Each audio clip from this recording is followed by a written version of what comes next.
The alarm didn't wake Jackson Stone because he'd never really been asleep. 5:30 in the morning, October 12th, Saturday. The kind of Arizona autumn day that started cold and ended hot, the kind that made your bones ache in the pre-dawn darkness before the sun remembered how to burn. Jackson sat on the edge of his bed in the apartment above the Iron Brotherhood clubhouse, staring at the laptop screen that had become his morning ritual for 8 years. The glow painted his face blue-white in the darkness. 51 years old, gray threading through the dark beard that reached mid-chest. Shoulders that had carried 26 years of Phoenix PD and another 5 years of trying to outrun the weight. The website loaded like it always loaded. National Center for Missing and Exploited Children. The database he'd memorized. The faces he couldn't forget. 47 missing children on the current list. He scrolled slowly. Boy age 6 missing from Tucson. Girl age 12 last seen in Albuquerque. Another boy, another girl, another city, another family with a hole where their child used to be. None of them were Bryn. Bryn Stone, daughter, 9 years old when someone took her from a Phoenix elementary school parking lot in March of 2016. Brown hair and 2 braids. Gap-toothed smile. Wearing a purple backpack with a unicorn patch she'd ironed on herself. Gone. The case had stayed open for 18 months. Active investigation. Then cold case, then just a number in a database that Jackson checked every single morning at 5:30, because what else was he supposed to do? Stop looking, stop hoping, stop being her father. He closed the laptop, stood, moved through the familiar routine of coffee and silence. The apartment was small, efficient, one room with a kitchenette, a bathroom with a shower that barely fit his frame, and a window that looked out over the parking lot where 15 Harleys sat in a neat row. The Iron Brotherhood MC, Northern Arizona chapter. He'd been president for 5 years. Before that, a member for 3. Before that, just a broken cop who'd retired early because he couldn't do the job anymore. Couldn't look at missing children cases. Couldn't pretend he had the distance, the objectivity, the professional detachment. Not when his own daughter's face stared back at him from those same databases. The coffee was bad. He drank it anyway. Stood at the window watching the sun come up over Flagstaff. October in northern Arizona meant the aspens were turning gold on the mountains. Meant the tourists were flooding in for fall colors and cool weather. Meant the roads were packed and the grocery stores were chaos. His phone buzzed. Text from Hammer the club VP. Truck ready, Jackson typed back. Still in shop. Transmission, another week. Grocery run on the bike then. You need backup. For Walmart, I'm good. He wasn't good. Hadn't been good in 8 years. But you learn to function. You learn to get up and make coffee and check the database and pretend that the hole in your chest wasn't still bleeding. The Harley started on the first kick. 1973 Shovelhead. Rebuilt engine, custom paint job in Iron Brotherhood, colors matte black with steel gray accents. Loud enough to wake the dead. He'd owned it for 6 years. Rode it like therapy because actual therapy, had stopped working after Bryn disappeared and his marriage collapsed and his wife left and he'd lost everything that mattered in the space of 2 years. The bike didn't judge. The bike just ran. He swung into the parking lot of the Walmart on East Route 66 at 9:15. Early for a Saturday. The lot was already half full. Families with kids, college students from Northern Arizona University loading up on ramen and energy drinks, retirees doing their weekly shopping. Jackson backed the Harley into a spot near the cart return. Good visibility. Muscle memory from 26 years of being a cop. Always park where you can see the exits. Always know who's around you. Always watch. The saddlebags held maybe 6 bags of groceries if he packed them right. Not ideal, but the truck was down and a man had to eat. He grabbed a cart and headed inside. Walmart on a Saturday morning was sensory overload. Fluorescent lights, screaming kids, tinny music from overhead speakers.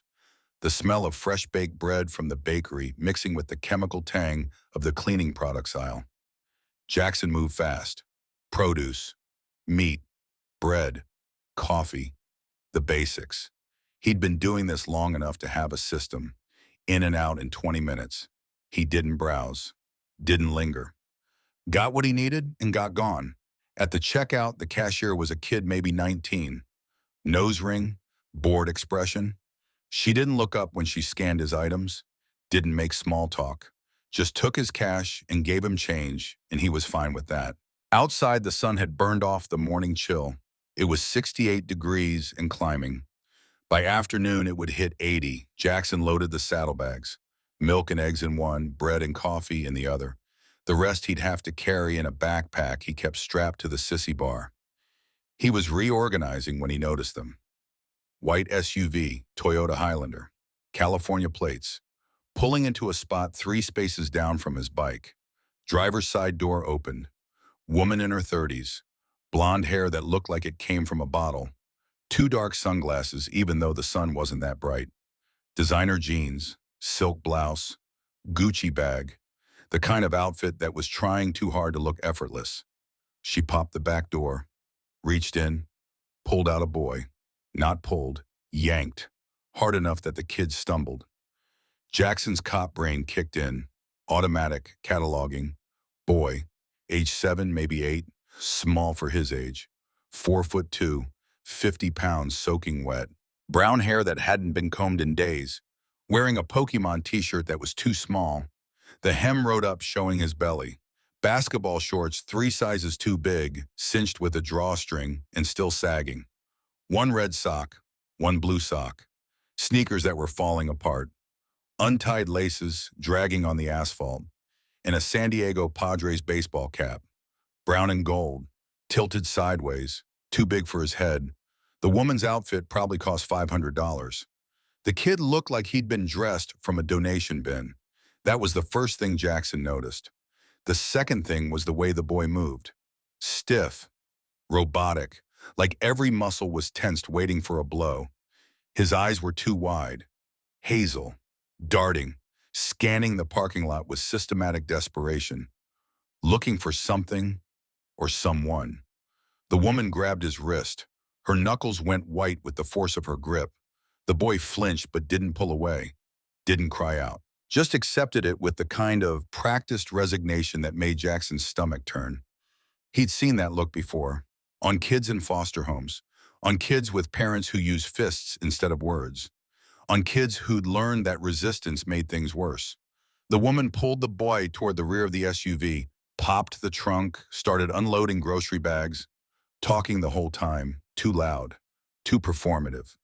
Come on, Tyler, help mommy with the bows. Tyler, don't just stand there. Tyler, we need to hurry. The boy didn't respond to the name Tyler, didn't even blink, just stood there, shoulders hunched, eyes still scanning. Jackson pretended to adjust his saddlebags, watched from his peripheral vision. The woman was nervous, kept looking around, movements jerky, dropping a bag, cursing under her breath.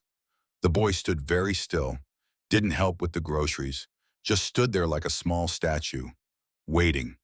That was when Jackson saw it.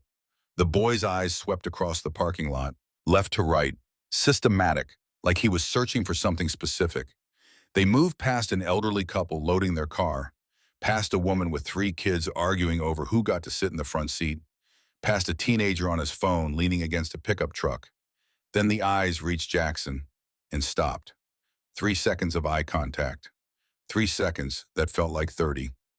The boy staring at this big man in leather and denim standing next to a Harley Davidson, processing, calculating. Then the boy's mouth moved, no sound, just lips forming words with exaggerated care.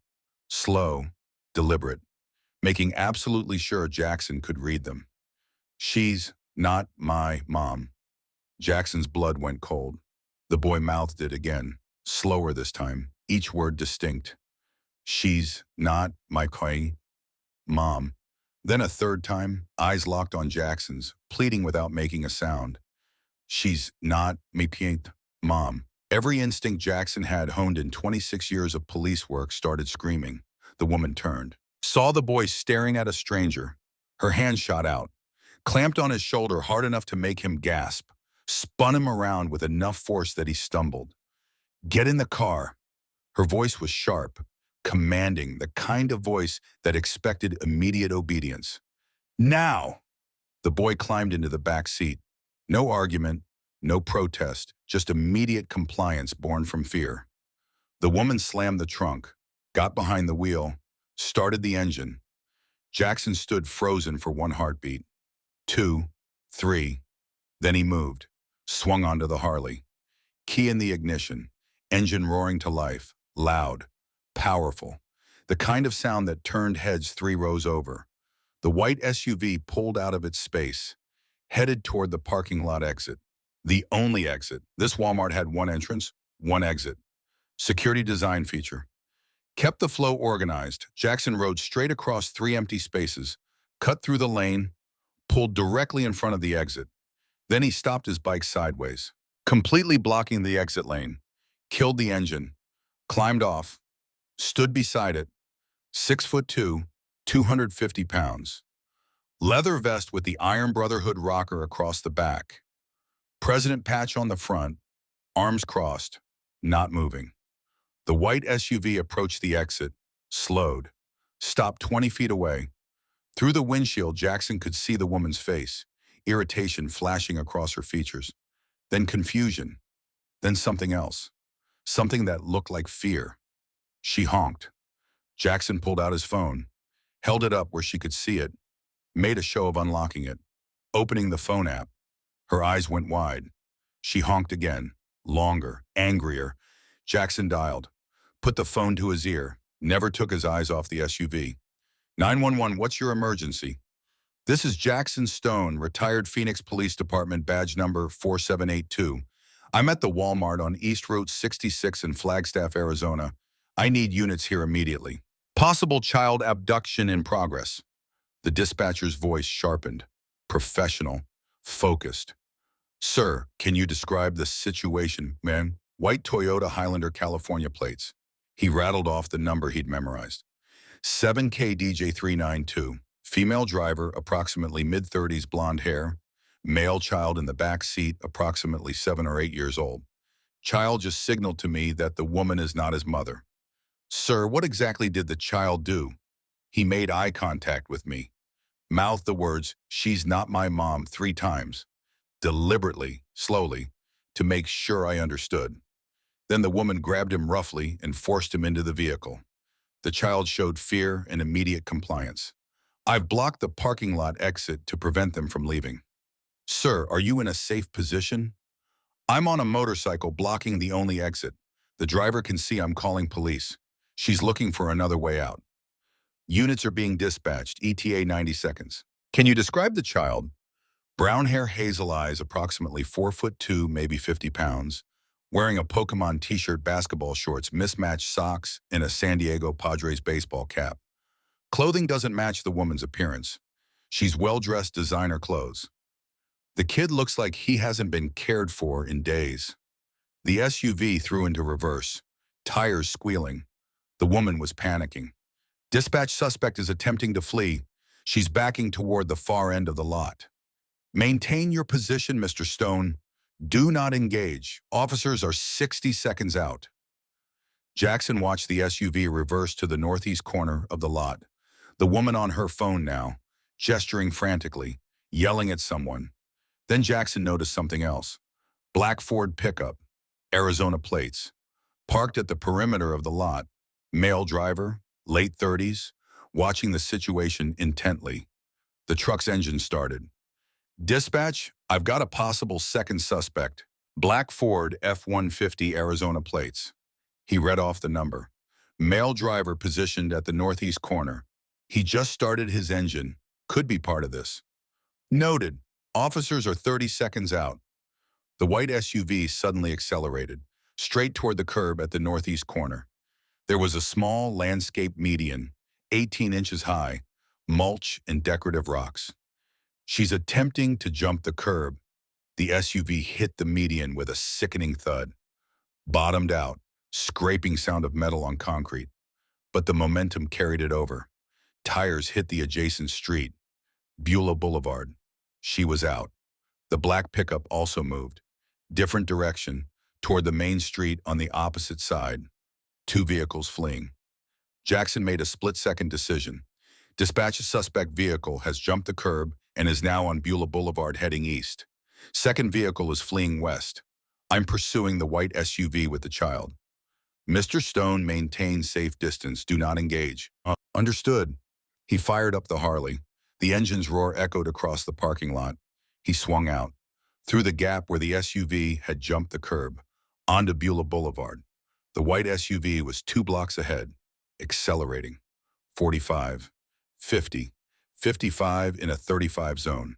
Jackson's Harley was faster, more maneuverable. He'd been riding for 30 years. Street bikes, dirt bikes, highway cruising. He knew how to handle a motorcycle like it was part of his body. He stayed back, 50 yards, close enough to maintain visual contact, far enough to be safe.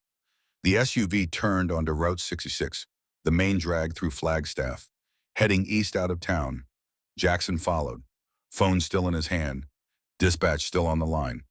Suspect vehicle now eastbound on Route 66, passing Woodlands Village Boulevard. Speed approximately 65. Erratic driving, weaving through traffic. Units are converging on Route 66. Hold your position. The SUV swerved around a minivan, cut off a sedan, nearly clipped a pickup truck in the right lane. Jackson stayed steady, didn't rush, didn't take risks, just kept the SUV in sight and gave dispatch every turn, every landmark, every cross street. In the distance, sirens. 2 Flagstaff PD units screamed onto Route 66 from side streets, lights blazing, boxing in the SUV from ahead. The woman had nowhere to go. Police ahead, biker behind, traffic on both sides. She pulled over, mile marker 201, just east of the city limits. Jackson stopped his bike 50 feet back, engine still running, ready to move if she tried to run again. Officers emerged from their vehicles, weapons drawn, controlled, professional. Driver, turn off the engine, show me your hands. The driver's door opened slowly. The woman stepped out, hands raised, face a mask of confused innocence. Officer, what's going on? I haven't done anything wrong. I'm just trying to get home with my son. One officer kept her covered. His partner moved to the passenger side, opened the back door, knelt down. Jackson couldn't hear what the officer said, but he saw the boy's small form in the back seat, saw the way the kid's shoulders shook, saw the officer's body language change. Tension, recognition, radio to his mouth. More units arrived within minutes. Unmarked sedan, detective badge clipped to the belt, woman in her early 40s, sharp eyes, no-nonsense expression. She approached Jackson while other officers detained the woman and secured the boy. Mr. Stone, I'm Detective Cassidy Reeves, Flagstaff PD. Dispatch said you reported the abduction. Jackson climbed off the Harley, pulled off his riding gloves. His hand. Yes, ma'am. Her handshake was firm, professional. Walk me through what you saw. He explained. The mismatched appearance, the boy's fearful body language, the desperate way he'd scanned the parking lot, the 3 words mouthed silently, the woman's rough handling, the immediate compliance that spoke of conditioning and fear. The kid made direct eye contact with me and told me, silently, 3 times, she's not my mom. I'm former Phoenix PD, 26 years, worked child abduction cases. That wasn't a custody dispute. That wasn't a kid being dramatic. That was genuine terror. Detective Reeves nodded, pulled out her phone, showed him a photo.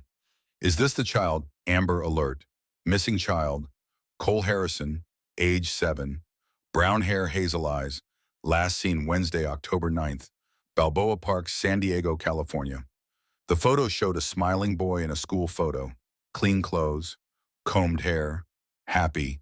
Nothing like the terrified child Jackson had seen in the Walmart parking lot. That's him, Jackson said, voice rough. How long has he been missing?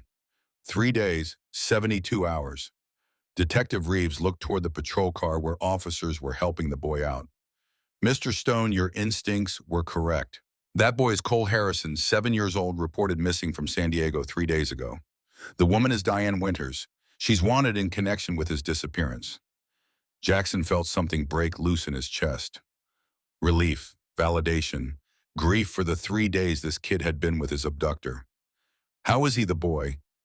Scared, but physically unharmed as far as we can tell. Medics are checking him now, then we'll get him to the station for a proper exam and interview. Jackson nodded, couldn't speak, couldn't look away from the small figure being wrapped in a blanket by a paramedic 30 yards away. Mr. Stone, you potentially saved this child's life. He shook his head. I just paid attention. Most people don't. Most people look away, convince themselves it's not their business. Detective Reeves paused. We'll need your full statement. Can you come to the station? Yeah, of course. One more thing. She glanced at her phone. Text message. Cole is asking if he can meet you. Says he wants to thank the man who saw him. Jackson's throat went tight. I'd be honored. The convoy back to the police station was surreal. 3 patrol cars, Detective Reeves's unmarked sedan, Jackson on his Harley bringing up the rear.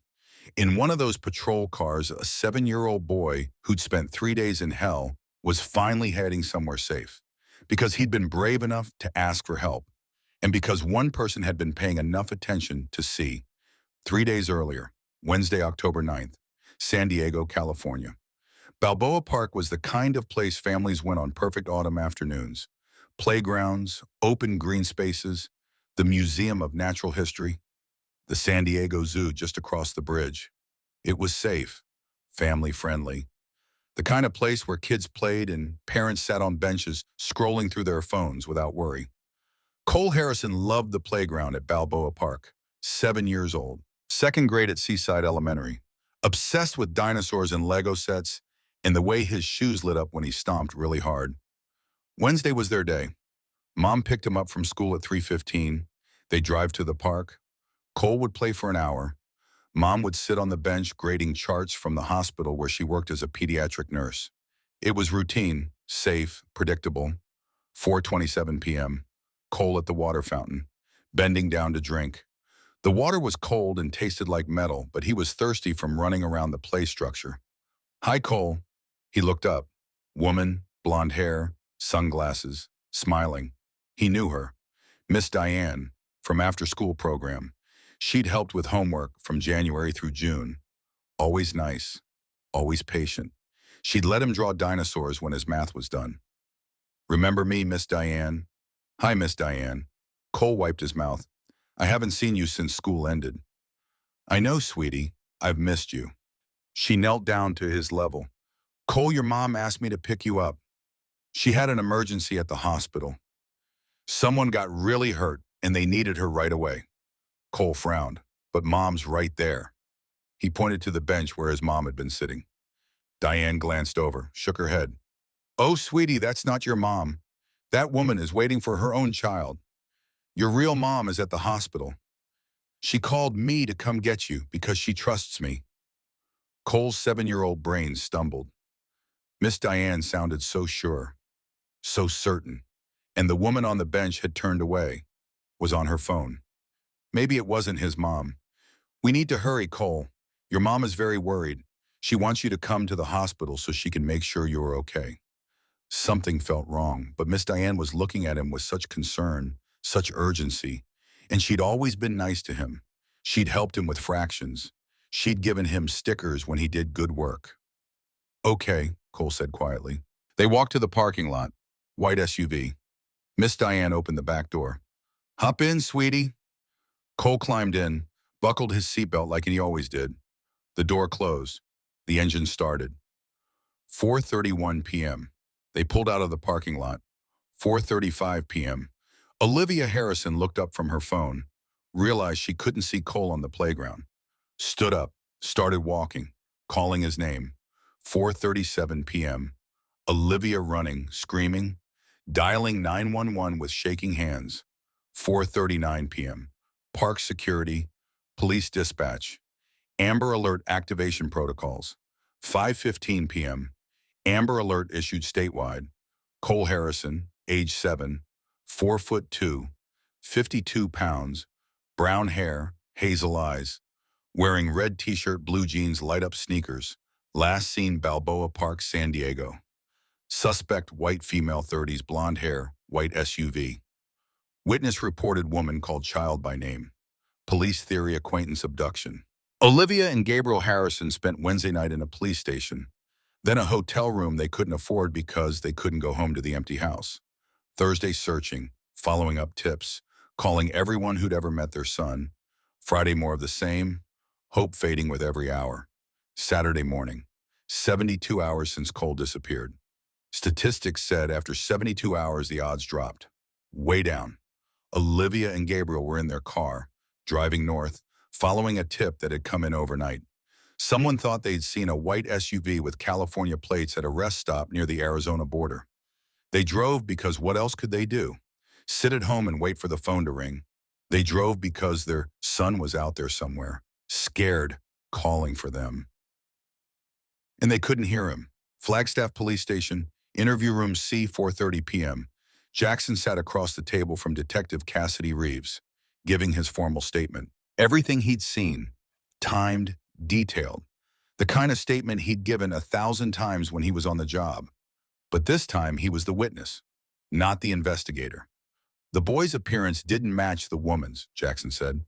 She was dressed like she had money. Designer jeans, expensive bag. The kid looked like he'd been dressed from whatever was handy. Mismatched socks, shirt too small, shorts too big. It didn't make sense. Cassidy nodded, taking notes. What else made you suspicious? His body language, rigid, tense, like he was waiting for something bad to happen. And the way he scanned the parking lot, it wasn't casual, it was systematic, desperate. He was looking for help. When he mouthed the words to you, how certain were you of what he said? Completely certain. He locked eyes with me, mouthed, "She's not my mom," 3 times, lowly, carefully, making absolutely sure I could read his lips. That wasn't ambiguous. That wasn't a maybe. That was a child in danger communicating the only way he could. Why do you think he chose you specifically? Jackson paused. Thought about that. I don't know. Maybe because I was watching. Maybe because I looked like someone who might help. Or maybe just because I was there and he was running out of options. Had you noticed anyone else in the parking lot paying attention to them? No, everyone was focused on their own business. Loading groceries, wrangling kids, looking at phones. Nobody was watching. Except you. Except me. Cassidy closed her notebook. Looked at him with an expression that was half respect, half curiosity. Mr. Stone, I pulled your file after dispatch gave me your name. Phoenix PD, 26 years. Decorated. Multiple commendations. Worked child abduction cases for 8 years. Jackson said nothing. Waited. You retired in 2024, 7 months ago, but you were eligible for retirement in 2020. Why'd you stay 4 extra years? I had my reasons. Your personnel file notes you took a leave of absence in 2016, 4 months, then came back, then took another leave in 2018, 6 months, then came back again, then retired in 2024 at age 51. Jackson's jaw tightened. What's your point, detective? My point is, you're a man who knows what a kidnapped child looks like, and I'm wondering why. Silence filled the room. Heavy, weighted with things Jackson didn't talk about. Finally, he spoke, voice rough. I had a daughter, Bryn. She was 9 when someone took her from a school parking lot in Phoenix, March of 2016. Cassidy's expression shifted, understanding flooding in. I'm sorry. Case went cold. Marriage ended. I couldn't do the job anymore. Not the way it needed to be done. I kept seeing Bryn's face in every missing child case. Kept thinking maybe if I worked hard enough, saved enough other kids, somehow it would bring her back. He laughed, bitter. Didn't work that way. Is that why you moved to Flagstaff? Needed a fresh start, joined the Iron Brotherhood, found a different way to be useful. Charity work, community outreach, veteran support. It's not police work, but it helps. And this morning when you saw Cole, Jackson met her eyes. I saw my daughter 8 years ago. Same desperate look, same fear. And I thought, not this time. This time I'm paying attention. This time I'm not too late. A knock on the door interrupted them. Uniformed officer stuck his head in. Detective, the boy is asking for Mr. Stone. He's pretty insistent. Cassidy looked at Jackson. You up for this? Yeah. They walked down the hall to the victim advocate room. Soft lighting, comfortable furniture, toys in the corner. the kind of space designed to make traumatized children feel safe. Cole Harrison sat on a couch next to Dr. Patricia Morgan, the child psychologist. The boy had been cleaned up, face washed, hair combed, wearing donated clothes that actually fit. A t-shirt with a cartoon character Jackson didn't recognize. Jeans that were the right size. Sneakers that looked new. But his eyes still carried the shadow. The fear. The weight of 72 hours that would take years to unpack. Cole saw Jackson and his face crumpled. Relief, recognition, something that looked like hope. "You saw me," Cole said, voice barely above a whisper. "I tried to tell people. Lots of people. But they didn't see, they didn't understand, but you saw me." Jackson crossed the room, knelt down so he was at the boy's eye level. This massive man in leather and denim folding himself down to meet a 7-year-old's gaze. "You were very brave, Cole. You kept trying to get help, even when people weren't listening. That took real courage." "I learned about stranger danger," Cole said seriously. "At school, they taught us not to talk to strangers. But my teacher also said if you're in real danger, you ask anyone for help, even strangers." "Your teacher was right. She said look for police officers, or firefighters, or moms with little kids. But I didn't see any of those." Cole's voice got smaller. "Then I saw you." "Why me, kiddo?" Cole looked down at his hands, twisted his fingers together. "You had a motorcycle and a leather jacket, and you looked strong, kind of scary, but your eyes looked sad." Jackson felt something catch in his chest. "Like you lost something really important, and you were still looking for it." Cole looked up, met Jackson's eyes. "I thought maybe if you lost something you'd understand about helping me not get lost." The room went very quiet. Dr. Morgan's hand was pressed to her mouth. Cassidy turned away, composing herself. Jackson couldn't speak. This 7-year-old child had looked at him for 3 seconds in a Walmart parking lot and read his entire soul. Had seen past the intimidating exterior to the grief underneath. Had made a calculated choice about who might help based on recognizing pain in a stranger's eyes. Finally, Jackson found his voice. "You're a smart kid, Cole. Really smart." "Miss Diane said she was taking me to my mom," Cole whispered, tears starting to slide down his cheeks. "She said my mom was in an accident, at the hospital, but it didn't feel right. And when I asked to call my mom, she got mad, and she kept calling me Tyler. That's not my name. I know it's not. She wouldn't let me use the phone. She said we had to wait, that my mom was sleeping and we'd see her soon. But we kept driving and driving, and I didn't know where we were going." His voice broke. "I was so scared. I thought I'd never see my real mom again." Jackson put his hand on Cole's shoulder. Gentle. "Your mom is on her way here right now. She's driving from San Diego. She'll be here in about 4 hours. And you're safe now. Nobody's going to take you anywhere you don't want to go, I promise." "How do you know?" Cole's voice was small, fragile. "How do you know she's really coming?" "Because Detective Reeves called her the second we found you. And your mom is probably breaking every speed limit between San Diego and Flagstaff to get to you." Cole wiped his face with his sleeve. "Thank you for blocking the car. Thank you for chasing us. Thank you for not letting her take me away." Jackson's throat was too tight to answer. He just nodded. Cole looked at him with those 2 old eyes, eyes that had seen things a 7-year-old shouldn't see. "Can I ask you something? Anything, kid? What did you lose, the thing that made your eyes sad?" The question hung in the air. Jackson was aware of Cassidy and Dr. Morgan watching. Waiting, he made a choice, to be honest, to give this brave kid the truth. "I had a daughter," Jackson said quietly. "Her name was Bryn. She was 9 years old when someone took her. That was 8 years ago, and I never found her." Cole's eyes went wide. "She's still lost." "Yeah, kiddo, she's still lost. That's why you helped me, because you couldn't help her." "Maybe. Yeah, maybe that's exactly why." Cole processed that, then did something that broke every heart in the room. He reached out and hugged Jackson. This small boy wrapping his arms around this massive biker's neck and holding on tight. "I'm sorry you lost your daughter," Cole whispered. "But I'm glad you were there today. I'm glad you saw me."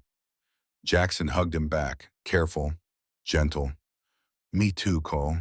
Me too. When they pulled apart, Cole asked, will I get to see you again after my mom takes me home? If your parents are okay with it, yeah, I'd like that. I want to show you my dinosaur collection. I have 43 dinosaurs, and I know all their names, even the hard ones. I'd love to see them. And can I see your motorcycle again? Jackson smiled, first real smile in longer than he could remember. Yeah, kid, you can see the motorcycle. They left Cole with Dr. Morgan, walked back to the interview room in silence. Cassidy spoke first. You didn't have to tell him about your daughter. He asked, and he deserved the truth. That kid read me like a book, figured out why I helped just by looking at my eyes. You don't lie to someone that perceptive. He's remarkable. The emotional intelligence, the ability to assess who might help and who to avoid.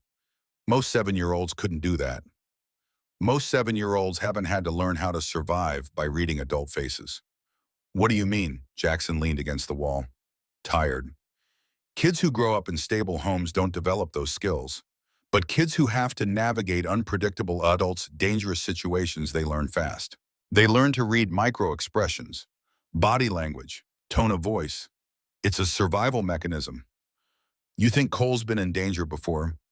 I think he spent 3 days with an unstable adult and learned real quick how to navigate her moods. And I think whatever happened during those 3 days taught him to trust his instincts and ask for help when he needed it. Cassidy nodded slowly. We'll know more after the full interview.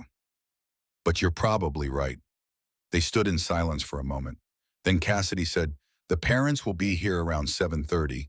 You planning to stick around? Yeah, I want to make sure Cole's okay. Make sure the reunion goes smoothly. It will. We do these all the time. Parents are always overwhelmed. Lots of crying, lots of hugging. Very emotional. Good emotional or bad emotional? Good, relief, joy, the kind of tears that mean everything's going to be okay. Jackson nodded, didn't trust himself to speak. Because 8 years ago, he'd never gotten that reunion. Never gotten those tears. Never gotten to hold his daughter and tell her everything was going to be okay. But tonight, Cole Harrison would get that moment, and Jackson would be there to witness it. Because sometimes you couldn't save the one you loved, but you could save someone else's child. And maybe that had to be enough. Interview room B was different from the victim advocate room. Colder, fluorescent lights, metal table, 2 chairs bolted to the floor, a mirror that everyone knew was one-way glass, the kind of room designed to make people uncomfortable, to make them want to talk just to fill the oppressive silence. Diane Winters sat in one of those chairs, handcuffed, still wearing the designer jeans and silk blouse from the Walmart parking lot, still wearing the sunglasses even though she was indoors, like the costume would protect her if she just kept wearing it. Detective Cassidy Reeves sat across from her, patient, calm, the kind of calm that came from 17 years of interviewing people who lied for a living. Jackson watched from behind the one-way glass, arms crossed, every muscle in his body tight with controlled rage. Beside him stood Officer Frank Martinez, late 20s, fresh face. He'd been the one to secure Cole at the scene. Good kid, thorough. She's been playing the confused victim for 40 minutes, Martinez said quietly. Detectives letting her dig the hole deeper before she drops the evidence.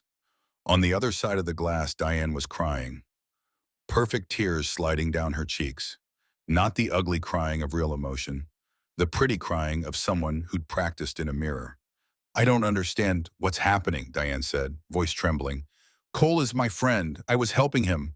His mother called me. There must be some terrible misunderstanding. Cassidy's expression didn't change. Ms. Winters, when exactly did Olivia Harrison call you to pick up Cole? Wednesday, around 4. She said there was an emergency at the hospital. Someone was badly hurt and they needed her expertise. She asked if I could get Cole from the park. Show me the call on your phone. Diane hesitated. Just a fraction of a second. But Jackson caught it. Cassidy caught it. I don't have that phone anymore. I lost it. When did you lose it? Thursday, I think. Or maybe Friday. I've been so stressed. Everything's been such a blur. Convenient. Cassidy pulled out a folder. Opened it. Ms. Winters, we executed a search warrant on your apartment in Tempe this afternoon. Would you like to know what we found? Diane's face went very still. Cassidy pulled out a spiral-bound journal. Purple cover, the kind teenage girls use for diaries. She opened it to a marked page. Started reading. February 4th, 2024. Cole smiled at me today during math homework. He has the sweetest smile, like sunshine. I think he knows we have a special connection. Diane's lawyer, a public defender who'd shown up 20 minutes ago looking exhausted, put his hand on her arm. You don't have to respond. Cassidy kept reading. March 18th. Cole's mother picked him up late again. She's always on her phone, always distracted. She doesn't appreciate what she has. I would never take Cole for granted. That's out of context, Diane said, voice sharp now, the tears stopping like someone had flipped a switch. April 22nd. I love watching Cole play. He's so innocent, so pure. He deserves better than the life he has. He deserves a mother who puts him first. Jackson's hands clenched into fists. May 9th. Only one more month until the program ends. They're taking him away from me. I can't let that happen. I won't. Cassidy looked up. June 14th.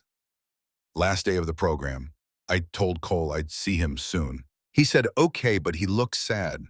I think he knows we belong together. I think he feels it too. I was a volunteer, Diane said. I cared about the children. That's what volunteers do. They care. July 3rd, I drove by Cole's school today just to see him, just for a minute. He was on the playground, so happy, so beautiful. Someday he'll understand why I had to watch over him. The lawyer shifted uncomfortably. August 7th, I know his schedule now. Wednesdays he goes to the park, Fridays to the library. Saturdays his dad takes him to soccer. I like Wednesdays best. The park is open. Easy to watch from a distance.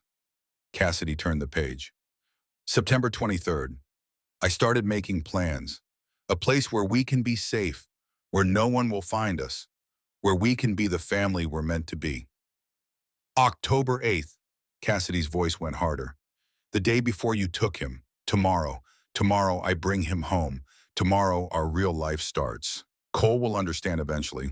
He'll see that I saved him. That I gave him the mother he deserves. Diane was breathing hard now, the mask cracking. Ms. Winters, this isn't a misunderstanding. This is premeditated kidnapping. You stalked a 7-year-old child for 9 months. You documented your obsession. You planned his abduction, and you executed that plan on October 9th when you took him from Balboa Park. I saved him.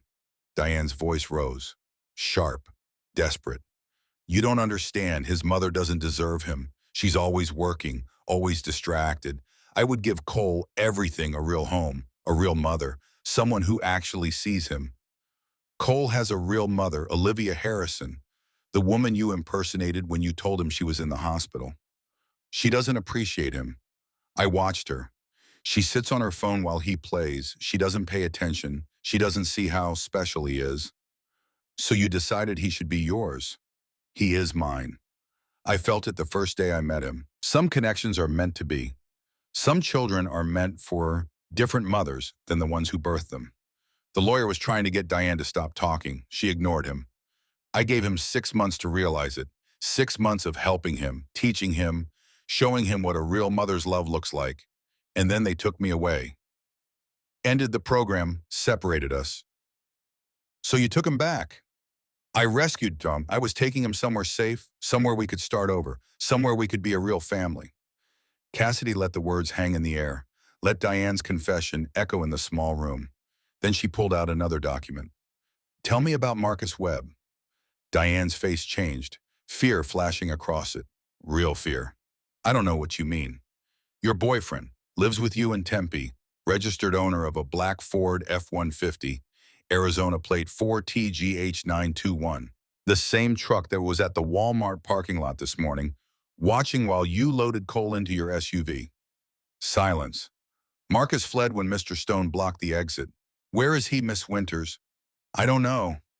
What was his role in taking Cole? He didn't have a role. This was my plan, mine.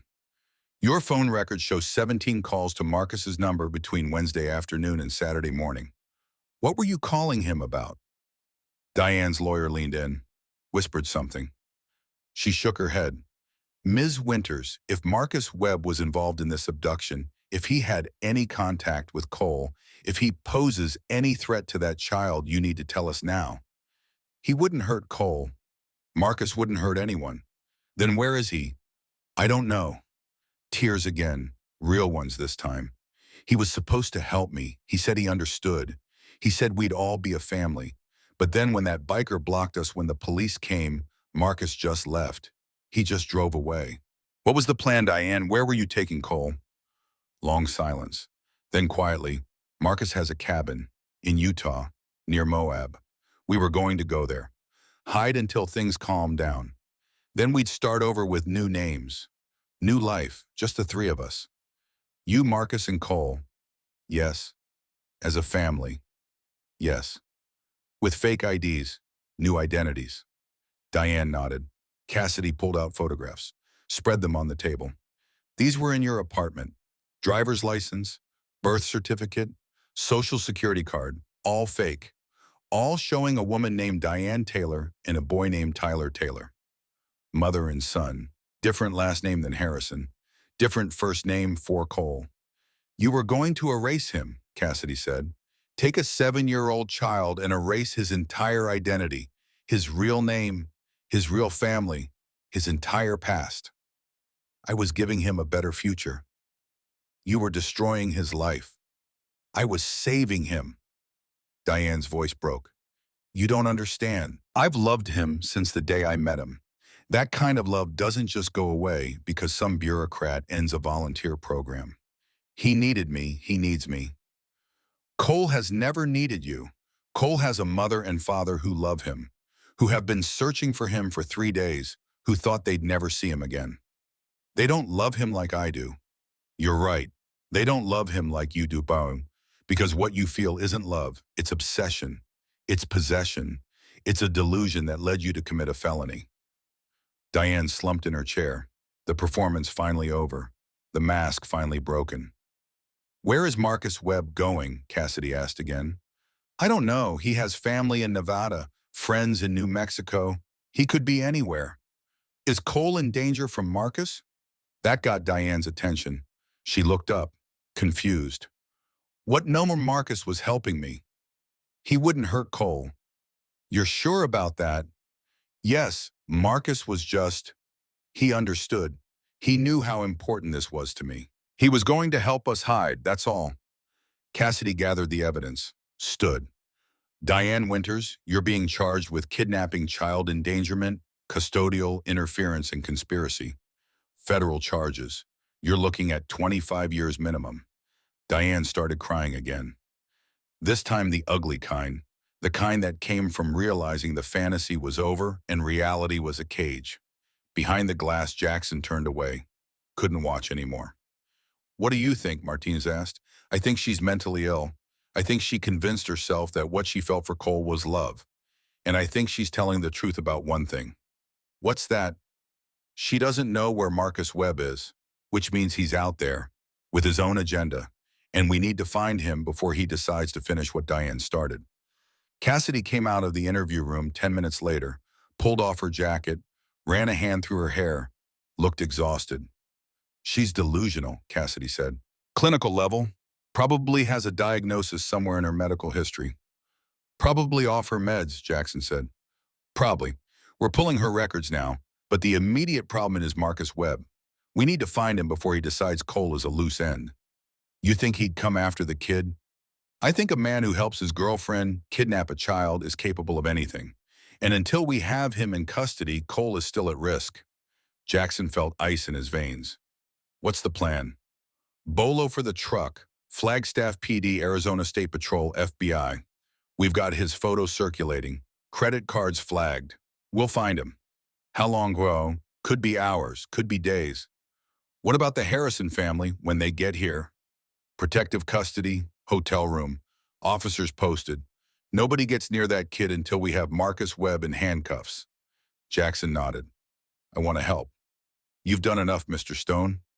With respect, detective, I haven't done enough until that boy is completely safe. I've got resources.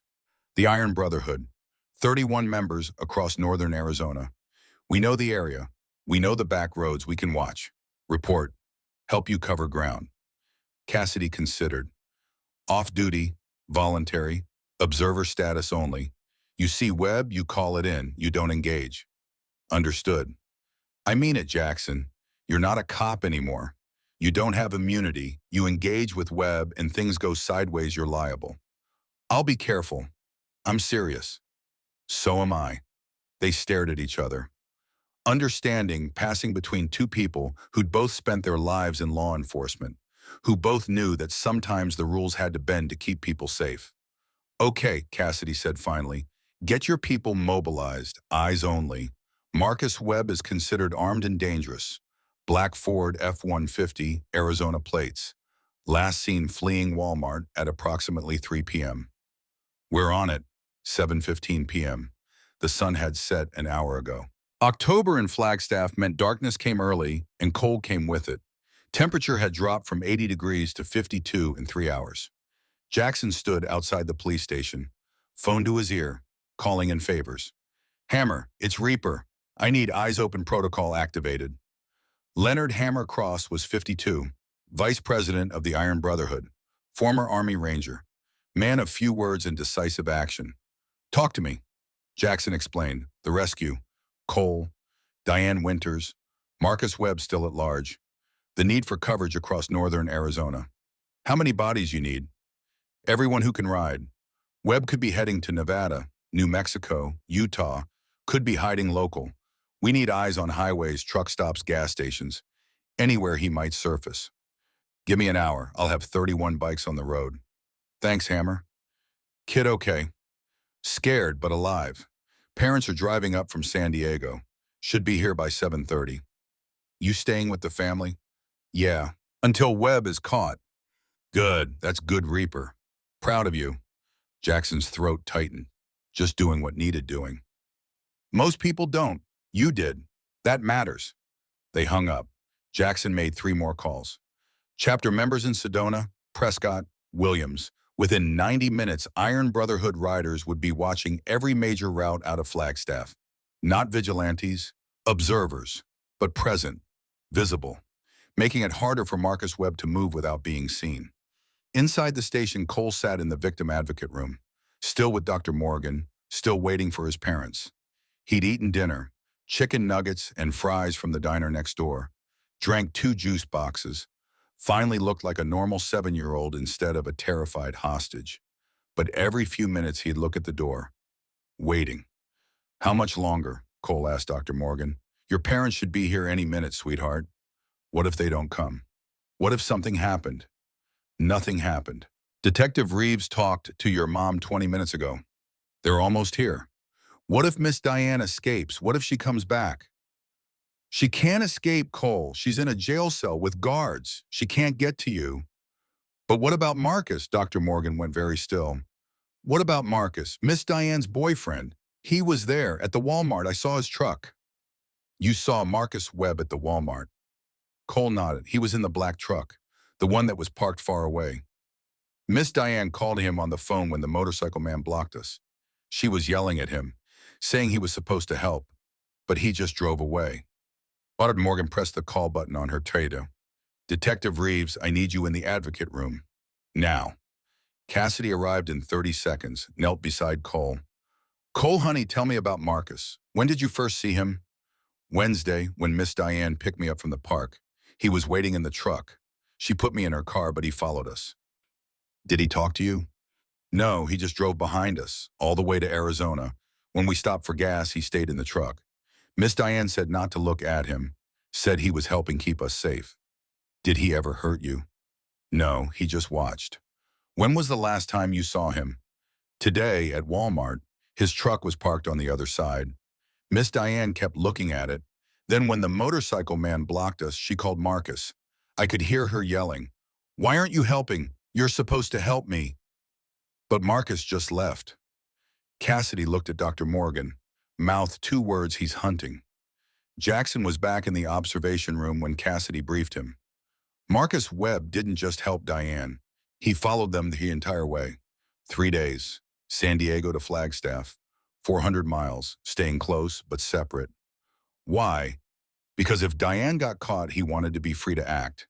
He was backup, insurance, a second layer. Or he was waiting for his opportunity. Cassidy nodded grimly. I don't think Marcus was helping Diane out of love. I think he was using her to get access to Cole. And now that Diane's arrested, he's still out there, still invested in whatever his plan was. What plan? I don't know, but a man who stalks a kidnapped child for 3 days without ever making direct contact, that's not protective. That's predatory.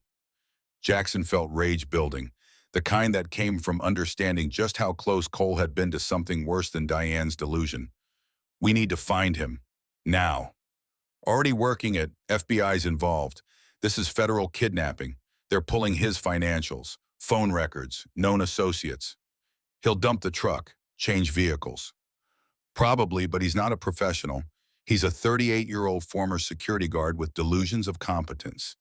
He'll make mistakes. Before or after he tries for Cole?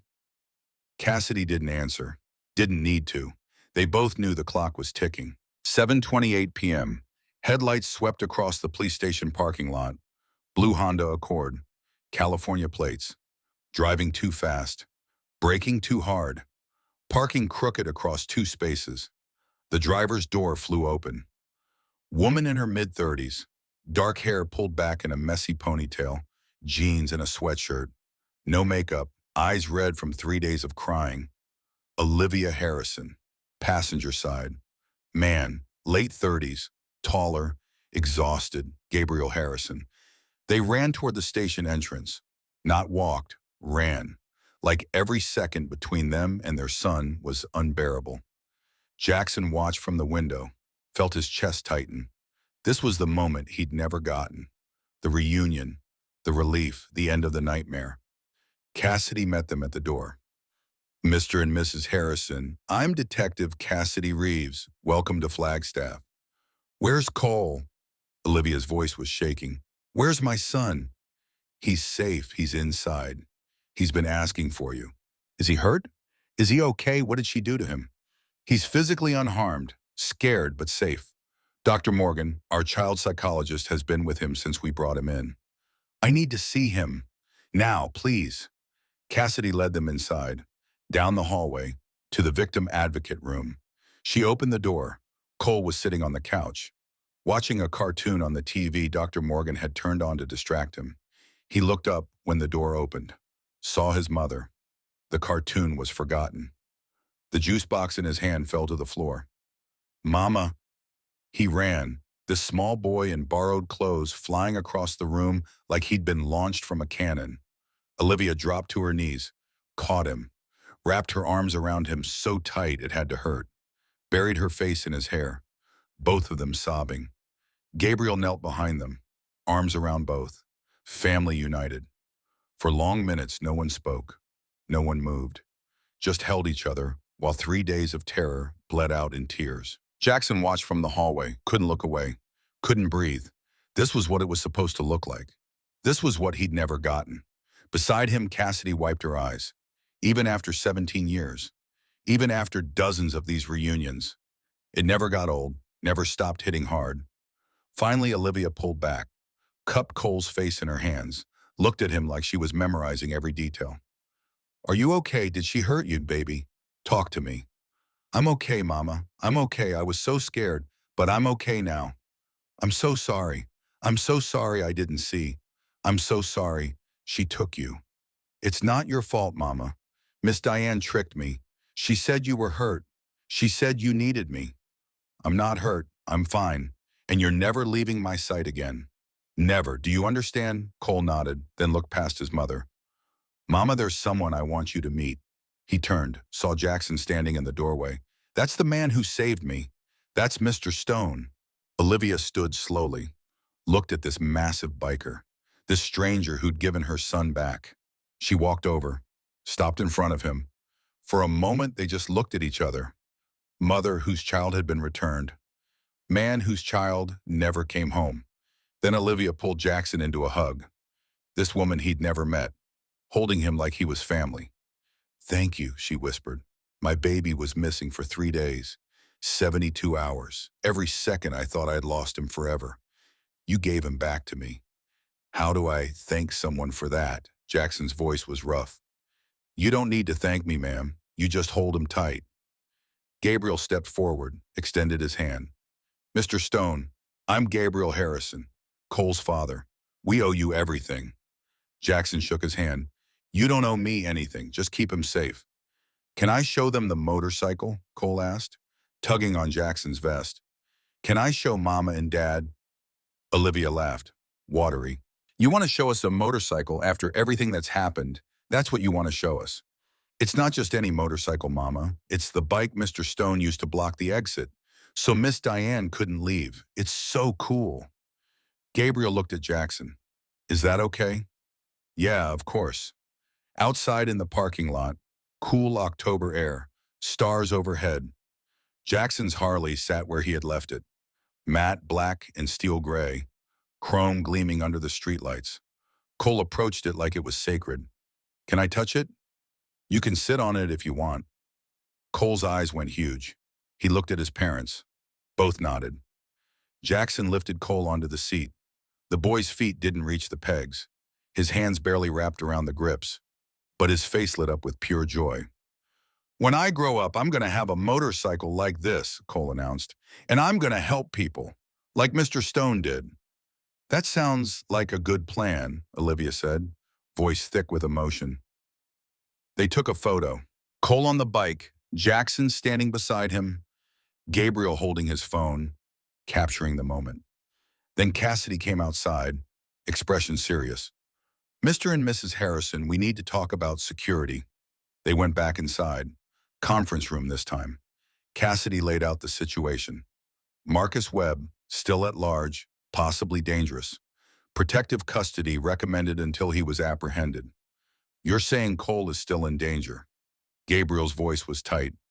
We don't know, but until we have Webb in custody, we're not taking chances. What do you recommend?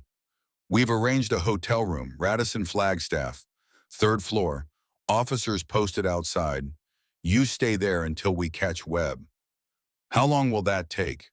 We're hoping 24 to 48 hours. We have every agency looking. He can't hide forever. Can we go home? Olivia asked. Back to San Diego. We'd prefer you stay local until after Webb is caught. We may need Cole for identification. And if Webb is tracking your movements, putting distance between you and law enforcement protection isn't advisable. Gabriel looked at his wife. Silent communication. Years of marriage condensed into a glance. Okay, Gabriel said. We'll stay. Whatever keeps Cole safe. There's one more thing, Cassidy said. Mr. Stone has offered to provide additional security through the Iron Brotherhood MC. Off-duty, voluntary, extra eyes and presence. Olivia looked at Jackson. You'd do that? Yes, ma'am. Why? The question hung in the air. Jackson could have given a dozen answers. Because it was the right thing to do. Because Cole deserved protection. Because Marcus Webb needed to be caught. But he gave the truth. Because 8 years ago, someone took my daughter and I never found her. And I'll be damned if I let someone hurt Cole after we just got him home. Olivia's eyes filled with tears. Mr. Stone, I'm so sorry. Don't be, just let me help. Okay, yes, thank you. The Radisson Hotel was 10 minutes from the police station, 3rd floor, room 347, corner unit with good sightlines. 2 Flagstaff PD officers posted in the hallway. Young guys, alert, armed. Jackson sat in the lobby, leather vest traded for a regular jacket to be less conspicuous. Harley parked where he could see it from the window. His phone buzzed, text from Hammer, 31 riders deployed, covering I-40 east and west, 89A south, 180 north. No sightings yet. Jackson texted back, keep watching, Webb has to surface eventually.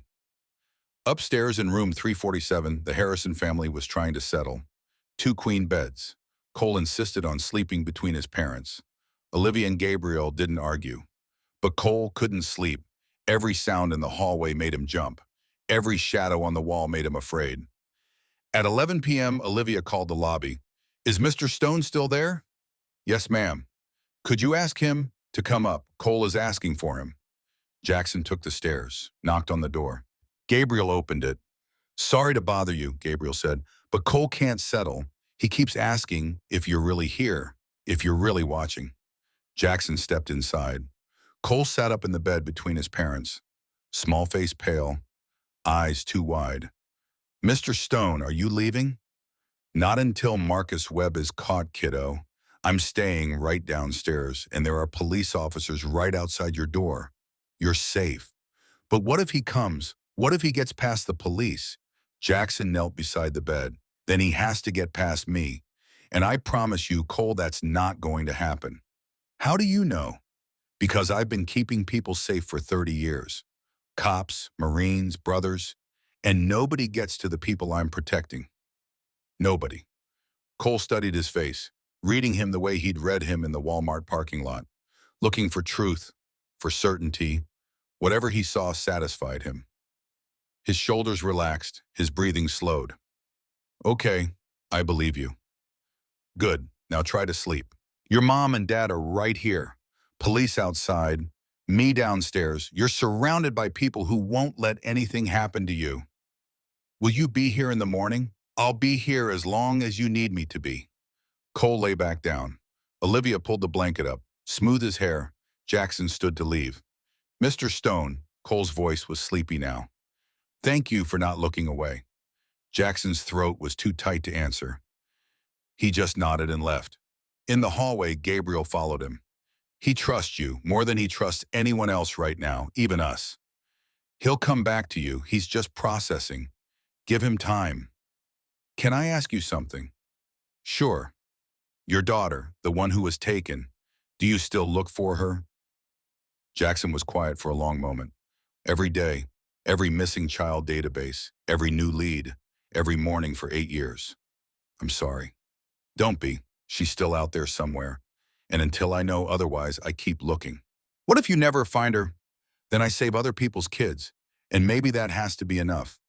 Gabriel put his hand on Jackson's shoulder. "You saved ours. That's more than enough." They shook hands. Jackson went back to the lobby, settled into an armchair with a view of the entrance.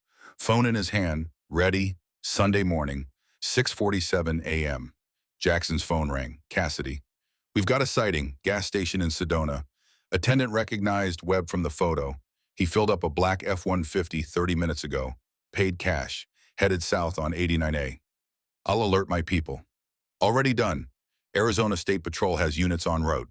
FBI is coordinating. We're setting up roadblocks." "What do you need from us?" "Eyes. Webb knows what police cars look like. He might not clock a bunch of bikers." "We're on it." Jackson made 3 calls. Hammer mobilized 6 riders in Sedona, 2 more in Village of Oak Creek. They spread out, watching, waiting. At 8:12 a.m., the call came. Hammer's voice, calm, controlled. "Got him. Truck stop outside Oak Creek. Black F-150. Webb just went inside for coffee. We've got eyes on the vehicle. Police are 2 minutes out. Do not engage, just watch." "Copy that." 8:14 a.m., police units arrived. Unmarked cars, tactical team, moving fast but quiet. Webb came out of the truck stop, coffee in hand, saw the police, dropped the coffee, ran, made it 15 feet before 6 Iron Brotherhood riders blocked his path. Not touching him, not threatening, just there. A wall of leather and chrome. Webb turned, tried to run the other direction. More police. Surrounded. He went down hard, face in the gravel, hands behind his back, cuffs clicking.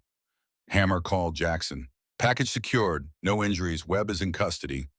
Jackson felt something release in his chest. 3 days of tension bleeding out. "Good work. Thank everyone for me." "Will do, Reaper. Kid safe." "Kid safe, dice." "Then we did good." Jackson hung up, walked to the hotel elevators, rode to the 3rd floor, knocked on 347. Gabriel opened the door. "You look like you have news." "We got him. Marcus Webb, in custody, Sedona, 30 minutes ago." Olivia came to the door, hand over her mouth. "He's caught." "You're sure?" "Well, I'm sure. FBI has him. He's not getting out." "So we're safe? Cole is safe?" "Cole is safe." Olivia started crying, relief, joy, the kind of tears that came from a nightmare finally ending. Cole appeared behind his parents. They caught Marcus. They caught him. So he can't hurt me? He can't hurt you. Cole ran to Jackson, hugged him hard. Thank you. Thank you for keeping us safe. Jackson hugged him back. This brave kid who'd saved himself by being smart enough to ask for help, who'd chosen the right person, who'd survived. You're welcome, kiddo. Monday afternoon, Marcus Webb's interrogation. Jackson didn't watch this one. Didn't need to. Cassidy gave him the summary later. Webb had broken fast, confessed to everything. Following Diane from San Diego. Waiting at the cabin in Utah. Planning to take Cole from Diane after they'd been in hiding for a month. Why? Cassidy had asked. Diane was crazy, obsessed. I couldn't control her, but I could control the situation. Wait for her to relax her guard, then take the kid. Take him where? Webb had smiled. Ugly, predatory. Somewhere profitable. There are people who pay well for kids like that. Clean, white, young, trainable. The word had hung in the air. Trainable. Cassidy had barely controlled her rage. You were going to sell him. I was going to find him a good home, with people who could afford him. You were going to traffic a 7-year-old child. Webb had shrugged. Business is business. Federal trafficking charges were added. Life in prison, no parole, no deals. When Cassidy told Jackson later he had to step outside, vomit in the parking lot, Cole had been that close. Not just to kidnapping, to something infinitely worse. And if Jackson hadn't been paying attention in a Walmart parking lot, if Cole hadn't been brave enough to mouth 3 words, if any of a dozen things had gone differently, he couldn't finish the thought. Tuesday morning, the Harrison family prepared to drive home. They met Jackson in the hotel lobby, bags packed, Cole holding his mother's hand. We're heading home, Gabriel said. Back to San Diego, back to normal life, or as normal as it can be after this. Good, that's good. We wanted to give you something before we go. Olivia handed him a piece of paper. Our address, phone numbers, email. We want you in Cole's life, if that's okay with you. Jackson's throat tightened. I'd like that. Cole talks about you constantly. The man who saw him, the man with the motorcycle, the man who kept him safe. You're important to him. He's important to me too. Cole stepped forward. Mr. Stone, can I come visit? Can I see you again? Anytime your parents say it's okay. Can I see your motorcycle again? Jackson smiled. Yeah, kid, you can see the motorcycle. Cole hugged him, tight, like he didn't want to let go. I won't forget you, Cole whispered. I'll never forget the man who saw me. Jackson hugged him back. I won't forget you either, Cole. The Harrison family drove away, blue Honda heading south on I-17, back to San Diego, back to healing. Jackson watched until the car disappeared. Then he climbed on his Harley, fired the engine, rode back to the clubhouse, back to his small apartment, back to his life. But something had changed. Some weight he'd been carrying for 8 years had shifted. Not gone. Never gone. Bryn's absence would always hurt. But Cole's presence had reminded him why he'd become a cop in the first place. Why he kept riding. Why he kept watching. Not to find what he'd lost, but to protect what could still be saved. And maybe, just maybe, that was enough. December brought snow to Flagstaff, the kind that turned the San Francisco peaks white and made the college town look like a postcard. Christmas lights on the historic downtown buildings, tourists flooding in for the holidays. Everything covered in that clean, fresh powder that made the world look new. But inside Coconino County, Superior Court, nothing felt clean.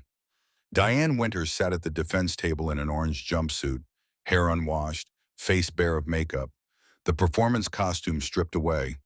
What remained was a woman whose delusion had shattered against the reality of a jail cell and federal charges. The courtroom was packed, media in the back rows, Flagstaff PD officers who'd worked the case, victim advocates, and in the front row, visible to everyone, Olivia and Gabriel Harrison. Cole wasn't there. 7 years old was too young to sit through a trial, too young to hear the details of what had almost happened. He was in San Diego with Olivia's sister, safe, protected from having to relive the nightmare. But his presence was everywhere, in the evidence, in the testimony, in the reason everyone in that courtroom cared about justice. The prosecution was led by Amanda Pierce, Assistant U.S. Attorney, mid-40s, sharp, relentless. She'd built her career on child exploitation cases, won convictions that put predators away for decades. She stood before the jury, 12 people who'd been selected because they could be impartial, who could look at evidence and make decisions based on facts instead of emotion. Good luck with that, Jackson thought from his seat in the gallery. He'd seen the evidence. There wasn't a human being alive who could look at Diane's journal without feeling rage.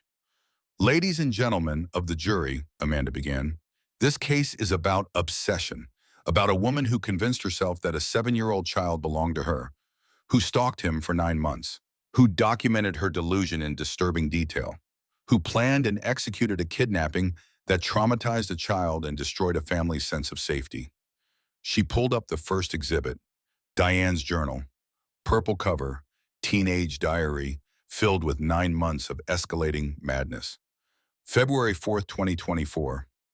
The defendant writes, Cole smiled at me today. He knows we have a special connection. Ladies and gentlemen, Cole Harrison was 7 years old. He smiled at a volunteer teacher because children smile at adults who help them. The defendant interpreted normal childhood friendliness as something more, something possessive, something that justified what came next. Amanda walked the jury through the timeline.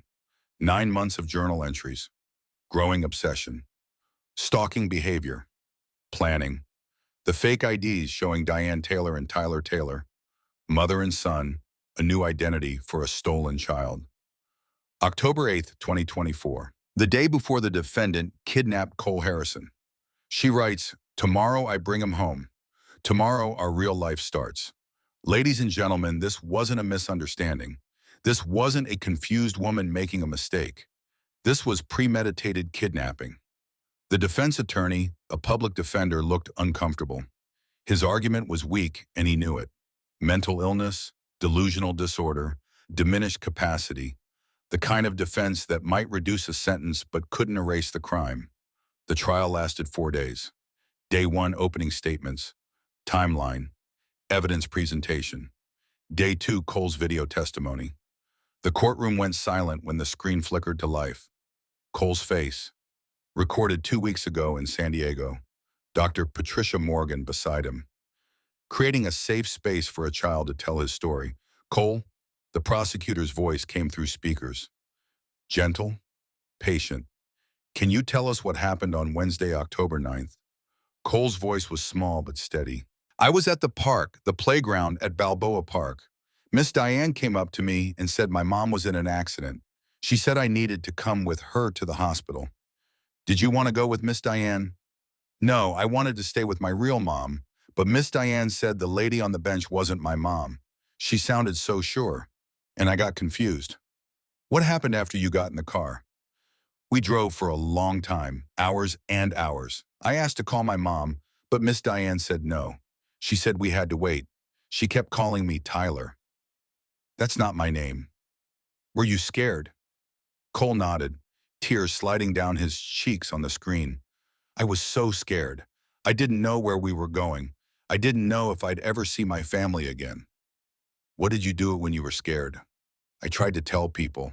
At the gas station, at the restaurant. But Miss Diane wouldn't let me talk to anyone. She was always holding my hand too tight, always watching. What happened at the Walmart in Flagstaff? I saw the man with the motorcycle, Mr. Stone. He was watching, really watching, like he saw me. So I mouthed the words. I told him she's not my mom. Why did you choose to tell him? Cole's answer made Jackson's chest tighten even watching from the gallery. Because his eyes looked sad, like he lost something important. I thought maybe if he understood about losing things, he'd help me not get lost. The courtroom was silent except for the sound of people trying not to cry. Day 3 expert testimony. Dr. Patricia Morgan explaining the psychological impact, the trauma, the nightmares, the separation anxiety, the way Cole flinched at sudden movements and scanned rooms looking for exits. This child will carry these 3 days for the rest of his life. Dr. Morgan testified. The work we're doing now in therapy is damage control, teaching him coping mechanisms, helping him process. But you don't erase trauma like this. You learn to live with it. Day 4 closing arguments. Amanda Pierce stood before the jury one last time. Diane Winters stole 3 days from Cole Harrison's childhood. 3 days of terror. 3 days that turned a happy, secure 7-year-old into a child who checks door locks compulsively and can't sleep without his parents in the room. She paused. Let that sink in. The defense will tell you the defendant was mentally ill, that she couldn't help herself, that her delusion made her believe she was saving Cole. Ladies and gentlemen, mental illness doesn't absolve responsibility. It explains behavior, but it doesn't excuse it. Diane Winters knew right from wrong. She knew Cole had a family. She knew taking him was illegal. She did it anyway. Find her guilty. Tell her that children aren't possessions, that obsession isn't love, that 3 days of terror matter. The jury deliberated for 93 minutes. Verdict: guilty on all counts: kidnapping, child endangerment, custodial interference, conspiracy. Diane Winters collapsed in her chair, sobbing, her lawyer's hand on her shoulder. Sentencing came 2 weeks later. Judge Patricia Morrison, 62 years old, 35 years on the bench. She'd seen every kind of case, every kind of criminal, every excuse and justification. She looked at Diane Winters with the kind of cold contempt reserved for people who hurt children. Ms. Winters, in 3 decades as a judge, I have never seen such calculated cruelty disguised as love. You didn't love Cole Harrison. You objectified him, obsessed over him, stole him from his family, and planned to erase his entire identity. Diane tried to speak. The judge cut her off. You will have your chance to make a statement. Right now, you will listen. Cole Harrison was 7 years old, a child, your victim. You traumatized him. You made him afraid of strangers, afraid of being alone, afraid that every adult who smiles at him might try to take him away. The judge paused, consulted her notes. Federal kidnapping, child endangerment, custodial interference, conspiracy. I sentence you to 25 years in federal prison. You will be eligible for parole after 20 years. Until that time, you are forbidden from any contact with Cole Harrison or his family. No letters, no phone calls, no third-party communication. Do you understand? I loved him, Diane whispered. I only wanted to save him. You didn't save him, Ms. Winters. You terrorized him. And 25 years is you paying for that choice. This court is adjourned. The gavel fell. Olivia Harrison grabbed her husband's hand, squeezed hard. It was over. Not healed, not forgotten, but over. Outside the courthouse, media swarmed. Olivia and Gabriel read a prepared statement. Justice was served today, but more importantly, our son is home. He's safe, and he's healing. We want to thank the Flagstaff Police Department, the FBI, and especially Jackson Stone, the man who saw our son when he needed to be seen. We also want to remind parents, pay attention to the adults in your children's lives. Trust your instincts and teach your kids that asking for help is brave, not weak. They didn't take questions, just walked to their car and drove away. Inside the courthouse, Jackson stood in the hallway, Cassidy Reeves beside him. One down, Cassidy said. One to go. Marcus Webb's trial was scheduled for January. January in Flagstaff meant the college students were back. Northern Arizona University's spring semester. The town fuller, louder, younger. Marcus Webb's trial was different from Diane's, colder, more clinical. No delusion to hide behind, no obsessive love to explain behavior. Just calculated predation. The charges were worse too. Conspiracy to commit kidnapping, conspiracy to commit human trafficking, obstruction of justice, federal crimes, life sentences, no possibility of parole. The prosecution presented phone records, 17 calls between Diane and Marcus in the 72 hours Cole was missing, text messages that made the jury's faces go pale. Marcus to Diane, keep him calm, don't let him make noise, we need him cooperative. Diane to Marcus, he keeps asking for his mother. What do I tell him, Marcus? Tell him whatever keeps him quiet. We'll figure out the rest when you get to the cabin. The cabin in Utah. isolated, 30 miles from the nearest town, perfect for hiding a kidnapped child. Or worse, FBI forensics had searched it after Marcus's arrest, found restraints installed in the basement, a lock on the outside of a bedroom door, supplies for long-term captivity, and a laptop with search history that made the prosecution's case ironclad. How to change a child's identity. Selling adoption rights underground market. Countries with no extradition treaty. Marcus had been planning to take Cole from Diane, hide him at the cabin, then sell him to the highest bidder. International adoption fraud. Human trafficking. A 7-year-old boy turned into commodity. The defense had nothing. No mental illness excuse. No delusional love story. Just a 38-year-old former security guard who'd seen an opportunity and tried to exploit it. The jury deliberated for 47 minutes. Guilty on all counts. Sentencing life in federal prison without possibility of parole. Marcus Webb would die in a cage. And no one in that courtroom felt an ounce of sympathy. After the verdict, Cassidy met Jackson outside. It's done, both of them. Locked away. Good. Cole's safe, really safe. They can't ever hurt him again. Jackson nodded, couldn't speak. The weight of the last 3 months pressing down. You okay? Cassidy asked. Yeah, just thinking. About how close it was, if I'd looked away. If Cole hadn't been brave enough to ask for help. If any of a dozen things had gone different. But they didn't. You saw him, he asked, you helped. That's what matters. I know, but it's the what-ifs that haunt you. Cassidy put her hand on his shoulder. Jackson, you saved that boy's life. Don't diminish that by focusing on what might have been. Focus on what is. Cole is home, safe, healing, because of you. And 31 Iron Brotherhood riders, and Flagstaff PD, and FBI, and everyone who helped. Sure, but you were the first domino. You saw him, you acted. Everything else cascaded from that moment. Jackson looked at her, this detective who'd become a friend over the past 3 months. Thank you for everything. Just doing my job, same as you did yours. They shook hands. Jackson climbed on his Harley, rode back to the clubhouse. The trials were over. Justice served. Cole was safe. But the story wasn't finished. Because what happened in that Walmart parking lot had started something bigger than one rescue. Something that would ripple outward for years. Something called Eyes Open. Cole Harrison turned 8 years old on February 3rd. His birthday party was small, just family, close friends. The psychologist's recommendation, no big crowds yet, no overwhelming situations. Keep things manageable while he healed. But on his actual birthday, a package arrived from Flagstaff. Cole opened it with his parents watching. Inside, a leather jacket, kid-sized, black with gray accents. And on the back, embroidered in silver thread, Honorary Iron Brotherhood. The card read, Happy birthday, Cole, you'll always be one of us, Reaper. Cole put the jacket on, wore it the rest of the day, slept in it that night. It became his comfort item, his armor, the physical reminder that he had a whole motorcycle club in Arizona who considered him family. Olivia called Jackson that evening. He hasn't taken it off. He insists on sleeping in it.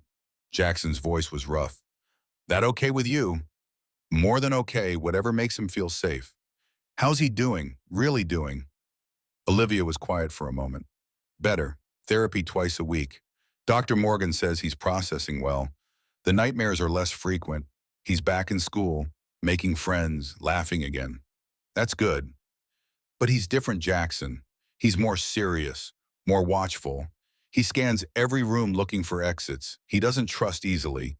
He's lost some of that innocent, carefree 7-year-old energy. That might come back with time, or it might not. And we have to accept that the Cole who came home isn't exactly the same Cole who was taken. The experience changed him, ate him, made him understand things a child shouldn't have to understand. Jackson knew that truth intimately. Trauma didn't just wound, it transformed, made people into different versions of themselves, sometimes stronger, sometimes broken, usually both. He's resilient, Jackson said. He survived by being smart, by reading people, by making good choices under pressure. Those aren't bad skills to have. I know, I just wish he hadn't had to learn them at 7. Yeah, me too. They talked for 30 more minutes about Cole's progress, about the trials, about the future. When they hung up, Jackson sat in his apartment, staring at the wall. Cole was healing. That was good. That was everything. But Olivia was right. The boy who came home wasn't the same boy who'd been taken. And that loss mattered too. The loss of innocence. The loss of that easy trust that children should be able to have. Diane Winters and Marcus Webb had stolen more than 3 days. They'd stolen the before.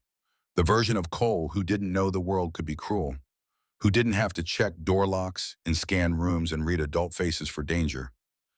That boy was gone. Forever. March brought the first visit. The Harrison family drove to Flagstaff for a long weekend. Spring break. 4 days away from San Diego. Away from school and therapy and the constant reminders. Cole's excitement was palpable, talking nonstop the entire 5-hour drive.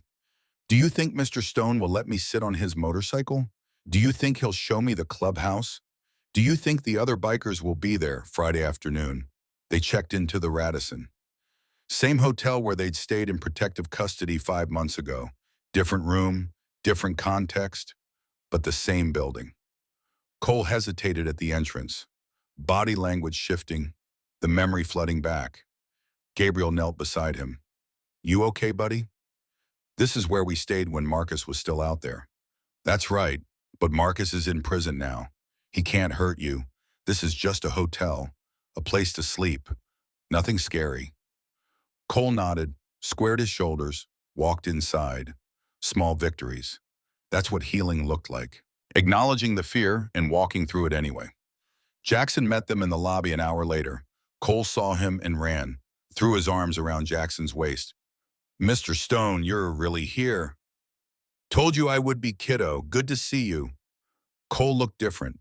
5 months of healing, visible in his face. Less haunted, more present. The shadow's still there, but fading. Can we see your motorcycle now? Can I sit on it again? Jackson looked at Olivia. She nodded. Yeah, Cole, you can sit on it. Outside in the parking lot, the Harley gleaming under the afternoon sun, Cole approached it like he was greeting an old friend.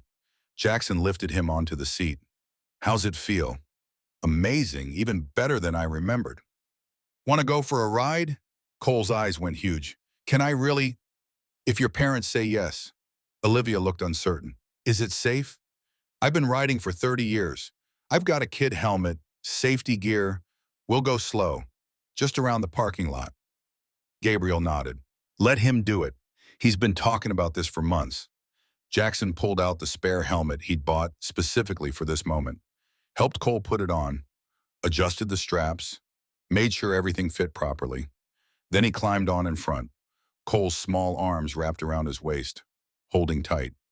Ready, ready, Jackson started the engine. Gentle. Let Cole feel the rumble, the power.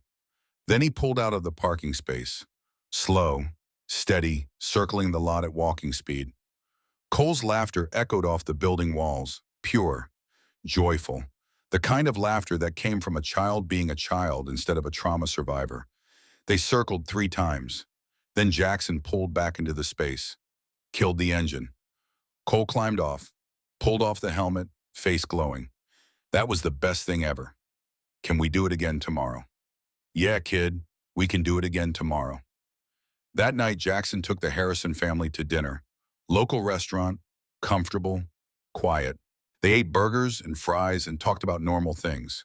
School, work, plans for the summer. Cole showed Jackson his report card, all A's and B's. My teacher says I'm doing really well considering everything that happened. That's great, Cole. I'm proud of you. She also says I'm really good at watching people. She calls it emotional intelligence. I don't know what that means, but she says it's a good thing. Jackson and Olivia exchanged glances. The skill Cole had developed to survive, to read Diane's moods, to choose Jackson in the parking lot, now recognized as a strength instead of just a survival mechanism. It is a good thing, Jackson said. It means you're smart about people. You can tell when someone's trustworthy and when they're not. That's an important skill. Is that how you knew I was in trouble, because you're good at watching people too? Yeah, I spent 26 years as a cop. You learn to notice things, body language, faces, when something doesn't feel right. Can you teach me more? Jackson looked at Olivia. She nodded slightly. Sure, kid. I can teach you. Saturday morning, Jackson took Cole to the Iron Brotherhood clubhouse. The building was unassuming from the outside, converted warehouse on the industrial side of town, bikes parked in neat rows out front, the rocker visible on the door. Members only. But for Cole, walking through that door was like entering a sacred space, the place where his heroes lived, the men who'd helped find Marcus Webb, who'd kept him safe. Inside leather furniture, pool table, bar, photos on the walls showing charity rides and community events, American flags, military patches, the visual history of men who'd served and continued serving in different ways. Hammer was there, Leonard Cross, vice president. He stood when Cole entered, this massive man with arms like tree trunks and a scar running down his left cheek. Cole stopped, uncertain. Hammer knelt down, getting to eye level. You're Cole, the kid who signaled Reaper. Yes, sir. You got guts, little man. Not many people could do what you did. Keep their head. Make smart choices. You should be proud. Cole stood a little straighter. Thank you, sir. Call me Hammer. All my friends do, and you're a friend. Over the next hour, Cole met 6 more members, each one treating him with respect, not talking down, not patronizing, just treating him like he mattered. They showed him the garage, the bikes being worked on, the tools, the process of maintenance and care. They showed him the community room where they planned charity events, toy runs for Christmas, veteran support programs, fundraisers for children's hospitals. We're not just about motorcycles, Hammer explained. We're about taking care of our community, especially the vulnerable. Kids, vets, people who need someone watching their back. Cole absorbed it all, this world of brotherhood and purpose, of men who'd chosen to use their strength to protect instead of intimidate. Can I join when I'm older? Cole asked. Hammer and Jackson exchanged glances. You've already got the honorary jacket, Hammer said. That makes you family. When you're old enough, if you still want it, we'd be honored to have you. Sunday morning, before the Harrison family drove home, Cole and Jackson sat on the Harley, engine off, just sitting, talking. I don't want to leave, Cole said. I like it here. I like being with you. I like being with you too, kid. But you've got school, friends, your life in San Diego. Can I come back? Anytime your parents say yes. Mr. Stone, can I ask you something? Always. Do you still think about your daughter, the one who got taken? Jackson was quiet for a long moment. Every day. Do you think you'll ever find her? I don't know. It's been 8 years. The odds get worse every year. But you keep looking. I keep looking. Brownway, if the odds are bad, Jackson looked at this 8-year-old boy asking questions most adults couldn't handle. Because she's my daughter. And until I know for certain what happened to her, I have to keep hoping. Have to keep searching. It's what love looks like sometimes. Refusing to give up even when logic says you should. Cole processed that. I think your daughter would be proud of you. For saving me. For helping other kids. Yeah, because even though you couldn't save her, you were making sure other kids like me get to go home. That's important. Jackson's throat was too tight to speak. He just pulled Cole into a hug. The Harrison family drove away Sunday afternoon, promises to call every week, to visit again in the summer, to stay connected. Jackson watched the blue Honda disappear. Then he went back to his apartment, back to his life. But something had shifted. Some of the weight he'd carried for 8 years had lightened.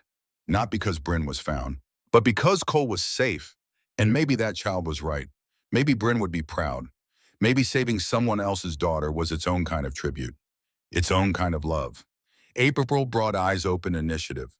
Jackson and Hammer sat in the clubhouse conference room with Cassidy Reeves and a representative from the National Center for Missing and Exploited Children. Planning, organizing, creating something sustainable. We need to formalize this, Cassidy said. What happened with Cole worked because you had the right people in the right place. But we can replicate that. Teach people what to look for, how to recognize danger, when to act. Training program, Hammer suggested. Workshops, community centers, schools, churches. Warning signs on wallet cards. The NCMAC rep added. Something people can reference. Keep in their car. Share with others. Social media campaign, Jackson said. Get the message out wider, not just Flagstaff, statewide, national if we can. They spent 6 hours building the framework. Eyes Open Initiative. Mission: teach ordinary citizens to recognize child abduction and trafficking. Empower them to act. Create a network of aware, engaged people who refuse to look away. Warning signs on the cards. Child appears fearful or submissive around adult. Child's appearance doesn't match adult's socioeconomic status.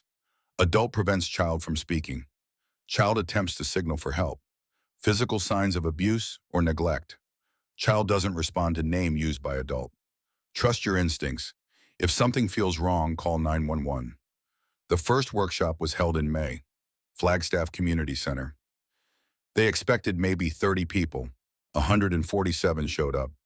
Jackson stood at the front of the room, uncomfortable with public speaking, but committed to the message. 3 months ago, I was loading groceries onto my motorcycle when I saw a woman and a child. Something felt wrong. The kid's clothes didn't match hers. His body language screamed fear, and when he made eye contact with me, he mouthed 3 words. "She's not my mom." The room was silent, listening. I could have looked away, told myself it wasn't my business, convinced myself I was overreacting. But I didn't. I blocked the exit, called police, chased them down when they ran, and that 7-year-old boy went home to his family instead of disappearing forever. He paused, let that sink in. I'm not special. I'm not a hero. I'm just someone who paid attention, who trusted my gut, who was willing to risk looking foolish if it meant potentially saving a child. And that's what we're here to teach you. How to see, how to recognize danger, how to act. Over the next 2 hours, they covered it all. Body language, warning signs, when to call police, how to document, what to say and what not to say. Cassidy did a section on legal protections, Good Samaritan laws, how to report without becoming liable. The difference between intervention and vigilantism. Hammer covered personal safety, how to help without putting yourself in danger, when to observe and when to act. By the end, they'd trained 147 people, given them wallet cards, shown them Cole's story, empowered them to be the one who sees. 2 weeks later, it happened. Woman at a truck stop in Williams, Arizona. 63-year-old grandmother named Patricia Williams. She'd attended the workshop. She noticed a man and a young girl, teenager, maybe 14. The girl's clothes were too revealing, her makeup too heavy, her eyes dead. The man was older, 40s, hand on her shoulder in a way that wasn't fatherly. Patricia remembered the training, trusted her gut, went inside, called 911 from the bathroom. This might be nothing, but I took that Eyes Open workshop, and there's a situation out here that feels wrong. Police arrived in 8 minutes, checked IDs. The girl was 15. Reported missing from Nevada 2 months ago. The man was 47, had a warrant for trafficking. The girl was rescued, the man arrested, another child brought home. When Cassidy called Jackson to tell him, his hands shook. It worked. The training worked. Someone acted. Someone saved a kid. That's one, Cassidy said. There'll be more. She was right. Over the next 6 months, Eyes Open Initiative trained 1,200 people across Arizona, held workshops in 23 locations, distributed 10,000 wallet cards, and civilians reported 6 attempted abductions, 3 trafficking situations, 2 children found who'd been missing for months. Not every report panned out. Some were false alarms, custody disputes, misunderstandings, but the ones that mattered, the real cases. Those saved lives. October 12th, 1-year anniversary of Cole's rescue. The Walmart on East Route 66 looked the same as it had a year ago. Same parking lot, same layout, same entrance and exit. But at the exit where Jackson had blocked Diane Winter's SUV, something new had been installed. A bronze plaque, modest, unassuming, bolted to a concrete pillar. The dedication ceremony drew 300 people, media, local officials, Flagstaff PD, FOI representatives, Iron Brotherhood members, community members who'd taken the Eyes Open training, and the Harrison family, Olivia, Gabriel, and Cole, driving up from San Diego for the anniversary. Cole was 8 now, taller, healthier, the trauma still visible sometimes in his watchfulness, his caution, but healing, growing, becoming the person he was meant to be. Mayor Thompson spoke first. Standard political speech, thanking everyone, praising community vigilance, not saying anything particularly meaningful. Then Cassidy Reeves took the microphone. 1 year ago on this spot, a 7-year-old boy was being driven away by his kidnapper. She'd taken him from his family 3 days earlier, had plans to hide him, change his identity, erase his entire existence, and she would have succeeded. Except for one thing. Cassidy gestured to Jackson standing uncomfortably in the crowd. Jackson Stone was paying attention. He saw what others missed, trusted his instincts when he could have looked away. And because he acted, Cole Harrison is here today, safe, Olive, with his family. Applause rippled through the crowd. This plaque commemorates that moment, that choice, that refusal to look away. But more than that, it's a reminder, a challenge to every person who walks past it, to see, to trust your gut, to act when someone needs help. She pulled the covering off the plaque. The inscription read, October 12, 2024, a child asked for help. Someone was watching. Pay attention. Trust your instincts. You could be the one who sees. More applause, longer this time. Then Cole stepped forward, small figure in his honorary Iron Brotherhood jacket, walking to the microphone like he'd done this before. Olivia had told Jackson that Cole had been practicing, wanted to speak, needed to speak. This was part of his healing, taking ownership of his story, using his voice. Cole adjusted the microphone down to his height, looked out at 300 faces watching him. Hi, I'm Cole Harrison. I'm 8 years old. 1 year ago, I was 7 and very scared. His voice was steady, stronger than Jackson expected. A woman took me from my mom. She told me my mom was hurt.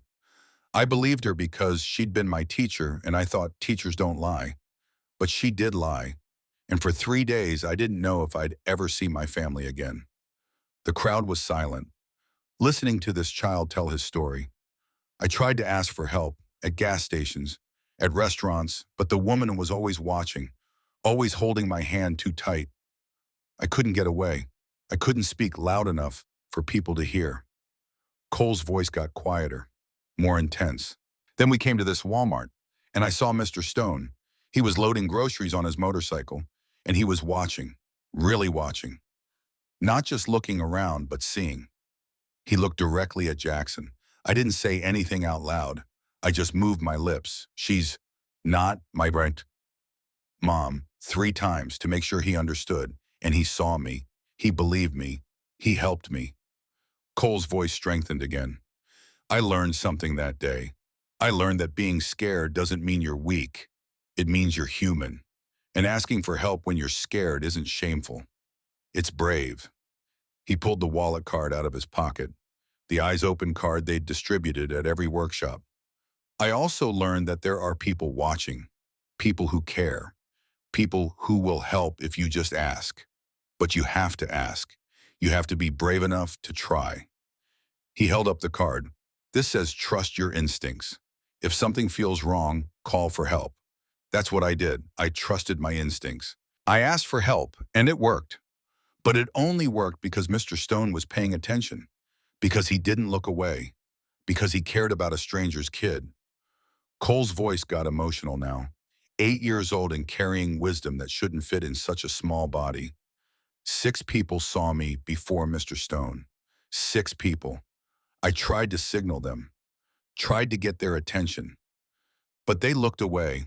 They were busy. They didn't want to get involved. They convinced themselves it wasn't their problem. But it was their problem. Because when a kid needs help, it's everyone's problem. And if those 6 people had helped me, I would have been home 3 days sooner. I would have been less scared, less hurt. He looked out at the crowd. So please, pay attention. Watch the kids around you. Trust your gut when something feels wrong. Be the person who sees. because somewhere right now another kid like me is scared and looking for help. And you could be the one who saves Haiti. You don't need a motorcycle. You don't need to be big or strong or a cop. You just need to pay attention, to care, to act. His voice dropped to almost a whisper, but the microphone carried it to every corner of the crowd. Please don't be the person who looks away. Be the person who sees. Cole stepped back from the microphone, walked to where Jackson stood, hugged him hard. The crowd erupted in applause. Standing ovation. 300 people on their feet, some crying, some just clapping until their hands hurt, because an 8-year-old boy had just taught them what it meant to care, to see, to act. After the ceremony, Jackson and Cole sat on the Harley in the parking lot, same spot where everything had started a year ago. You did good up there, Jackson said. That took courage. I was scared, but Dr. Morgan says doing things that scare you is how you grow. She's right. Mr. Stone, can I tell you something? Always. I still have nightmares sometimes. About Miss Diane, about being in the car and not knowing where we were going, about thinking I'd never see my mom again. That's normal, kiddo. Trauma doesn't just disappear. But the nightmares are getting less, and when I wake up scared, I remember. I remember that you saw me, that I'm safe, that the bad people are in prison, and that helps. Jackson pulled him close. I'm glad, Cole. I'm really glad. Do you still look for your daughter every morning? The question caught Jackson off guard, but he'd promised Cole honesty, always. Not every morning anymore. I still check the database, still follow leads when they come in, but I'm not consumed by it like I used to be. I've learned to live with not knowing, to accept that I might never find her, and to keep helping other kids instead of just searching for mine. Is that because of me? Partly, yeah, you've reminded me why I became a cop, why I kept writing, why I kept watching, not to find what I lost, but to protect what can still be saved. Cole processed that. I think that's good. I think your daughter would want you to help other kids, even if you can't help her. I think you're right. They sat in comfortable silence. Man and boy, biker and kid, two people who'd found each other in a moment of crisis and created something that felt like family. Cole, your parents are waiting. You should probably go. Can I come back for Christmas? If they say yes, I'd love that. They'll say yes, they like you, they say you're good for me. You're good for me too, kid. One more hug. Then Cole ran to where his parents stood talking to Cassidy. Jackson watched them go. Family of 3, whole, safe together. Because someone had paid attention. Because someone had refused to look away. Because one moment of caring had rippled outward into something bigger than anyone had imagined. 3 years later, October 2027, Cole Harrison was 10 years old, 5th grade. Honor roll student, soccer team captain, peer advocate who taught younger kids about safety and trusting their instincts. He visited Flagstaff 4 times a year, summer week, Christmas, spring break, and always the October anniversary. The visits had become tradition, ritual. The Harrison family in Jackson, riding motorcycles, eating burgers, talking about everything and nothing. Cole had grown, not just physically, though he'd shot up 3 inches in the past year, but emotionally, mentally. The trauma's still part of him, but no longer defining him. He'd completed therapy 6 months ago, Dr. Morgan declaring him healthy, resilient, ready to move forward without weekly sessions. The nightmares still came occasionally, maybe once a month, but they were manageable. He had tools, coping mechanisms, support, and he had purpose. Eyes Open Initiative had grown beyond Arizona, 12 states now. Chapters in Nevada, Utah, New Mexico, California, Oregon, Washington, Colorado, Wyoming, Montana, Idaho, and Texas. 47 interventions across those states. 47 children brought home safely. The number deliberate, symbolic. 6 people had ignored Cole. The 7th had seen him. 47 was reminder that every person matters. Every choice to pay attention matters. Cole had become the face of the program, with his parents' careful permission and oversight, school assemblies, community presentations, a PBS documentary that aired nationally, not exploiting his trauma, using his experience to help others, teaching kids that asking for help was brave, teaching adults that seeing was a responsibility. October 12th, 2027, the third annual vigil, Walmart parking lot, 500 people, bigger than last year, growing every year, reading names of the 47 children saved through Eyes Open. Moment of silence for children still missing. Cole spoke again, older, more confident, but still carrying the core message. 3 years ago, I was 7 and terrified. Today, I'm 10 and safe. The difference between those two versions of me is simple. Someone paid attention. He gestured to Jackson standing in the crowd. Mr. Stone taught me something. He taught me that one person caring can change everything. He saved my life by refusing to look away. And now, through Eyes Open, he's teaching thousands of people to do the same thing. 47 kids have come home because someone paid attention, someone trusted their gut, someone acted. That's 47 families who got their children back. 47 kids who get to grow up instead of disappearing. Cole's voice grew stronger. But there are still kids missing, still kids being hurt, still kids who need someone to see them. And that someone could be you. You don't need training, you don't need a motorcycle, you don't need to be a cop or a hero. You just need to pay attention, to trust your instincts, to care enough to act. Because somewhere right now, a kid is scared, and they're looking for someone like Mr. Stone. Someone who sees, someone who helps, someone who refuses to walk away. Be that someone, please. Be the person who sees. After the vigil private moment, just Jackson and Cole. You're getting good at public speaking, Jackson said. I've had practice. Dr. Morgan says using my story to help others is good for my healing. Makes the trauma meaningful instead of just painful. She's right. You're helping a lot of people, Cole. I learned from you. They walked to the memorial plaque, 3 years old now, weathered but still readable. Cole traced the words with his finger. Do you ever think about what would have happened if you hadn't been there that day? Sometimes. Try not to. Me neither. It's too scary. But you were there. I was there. It worked out. That's what matters. Cole was quiet for a moment. Mr. Stone, I need to tell you something. What's that? I'm not scared anymore. Not like I was. I still check locks sometimes. Still scan rooms. But I'm not living in fear. I'm living. Really living. And that's because of you. Jackson's throat tightened. You did the hard work, kid. The therapy. The healing. I just blocked an exit. You did more than that. You showed me that the world has good people. People who care about strangers. People who risk things to help others. You gave me hope. Cole, and I want you to know, whatever happened to your daughter, wherever she is, she'd be proud of you. Because even though you couldn't save her, you've saved 47 other kids, including me. That matters. That's important. Jackson pulled him into a hug. This kid who'd come into his life 3 years ago and changed everything. Reminded him that purpose could come from pain. That healing could come from helping. Thank you, Cole. For what? For trusting me.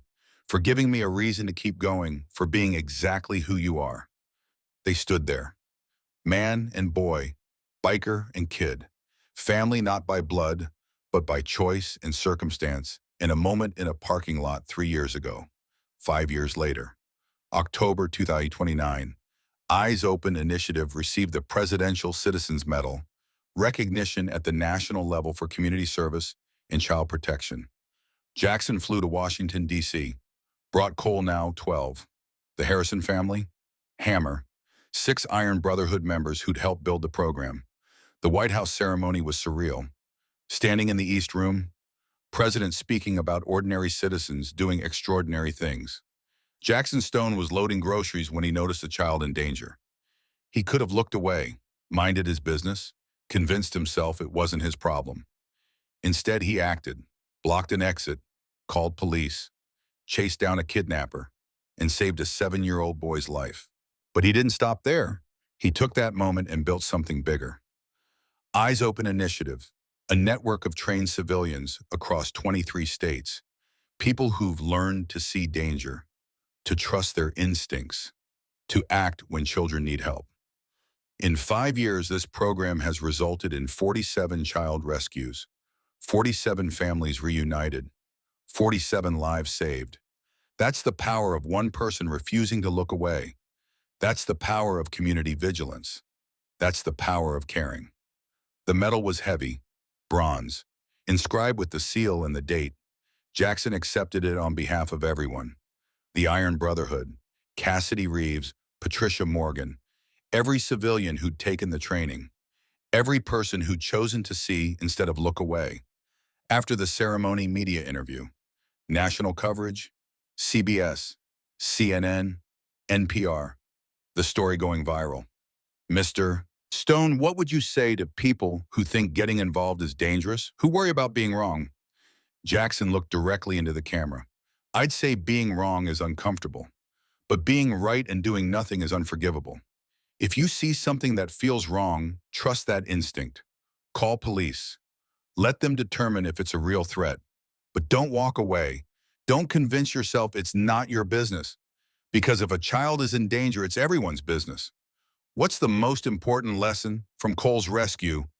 Pay attention. That's it. Just pay attention to the world around you. See people.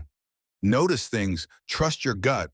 One moment of awareness can save a life. What's next for Eyes Open Initiative? Expansion. We're in the 23 states. Goal is all 50. International chapters. Making this a global movement. Because child trafficking and abduction aren't just American problems. They're human problems. And humans solving them together is how we win. Darn. October 12th, 2029. 5th anniversary. Walmart parking lot. 700 people. The vigil had grown every year, become something bigger than a memorial, a community, a movement. Cole Harrison was 12 now. Middle school, student council, chess club, youth advocate who'd spoken at 47 schools across California. The number always 47, always symbolic. He stood at the memorial plaque with Jackson. Same ritual every year. Touch the bronze. Read the words. Remember the moment that changed everything. 5 years, Cole said. Feels like yesterday and forever ago. Time's funny that way. Mr. Stone, can I ask you something I've never asked before? Sure, kid. Do you regret it blocking that exit, chasing us, getting involved in all this? Jackson looked at him, this almost teenager who'd been a terrified 7-year-old 5 years ago, who'd grown into someone confident and compassionate and committed to helping others. Not for a second. Best decision I ever made. Even though it brought up all the stuff about your daughter, all the pain you'd been trying to outrun. Especially because of that, you didn't just save yourself by asking for help, Cole. You saved me too. Reminded me that purpose can come from pain, that I could honor Bryn by helping other kids, that moving forward doesn't mean forgetting. Cole nodded. I think I understand. Helping others helped you heal. Exactly.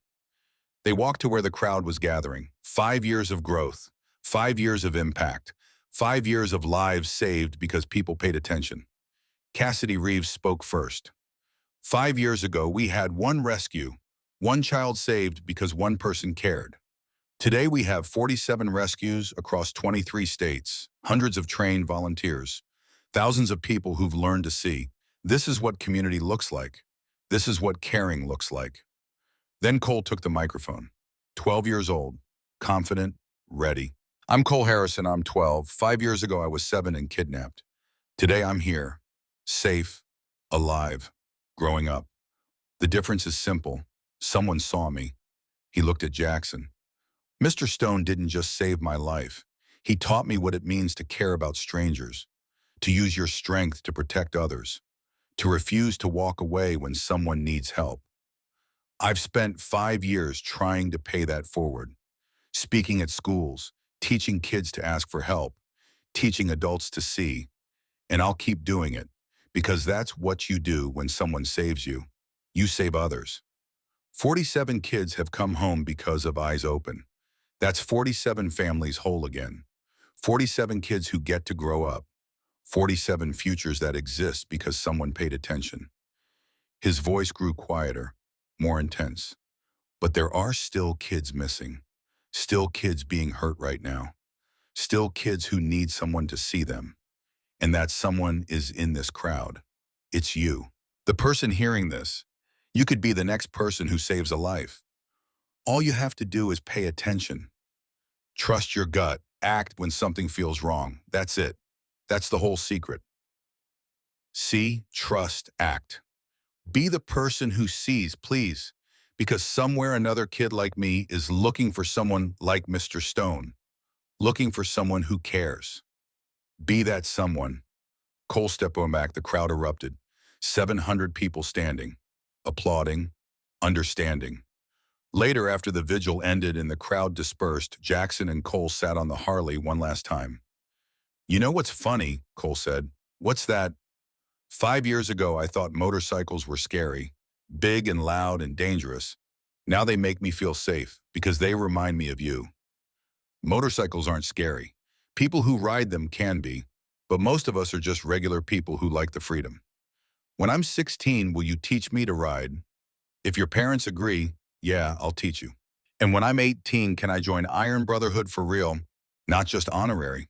Jackson looked at this kid who'd become like a son, this brave, smart, compassionate, almost teenager who'd turned trauma into purpose. If you still want it at 18, we'd be honored to have you. I'll still want it. This is my family. You're my family. Jackson pulled him close. Yeah, kid, we're family. They sat in comfortable silence. 5 years of visits, 5 years of phone calls every Sunday, 5 years of birthdays and holidays and ordinary moments that added up to something extraordinary. Cole had two fathers, Gabriel who'd raised him, Jackson who'd saved him. Both loved him, both shaped who he was becoming. And that was okay. Family didn't have to look traditional. It just had to be real. Mr. Stone, yeah, thank you for seeing me.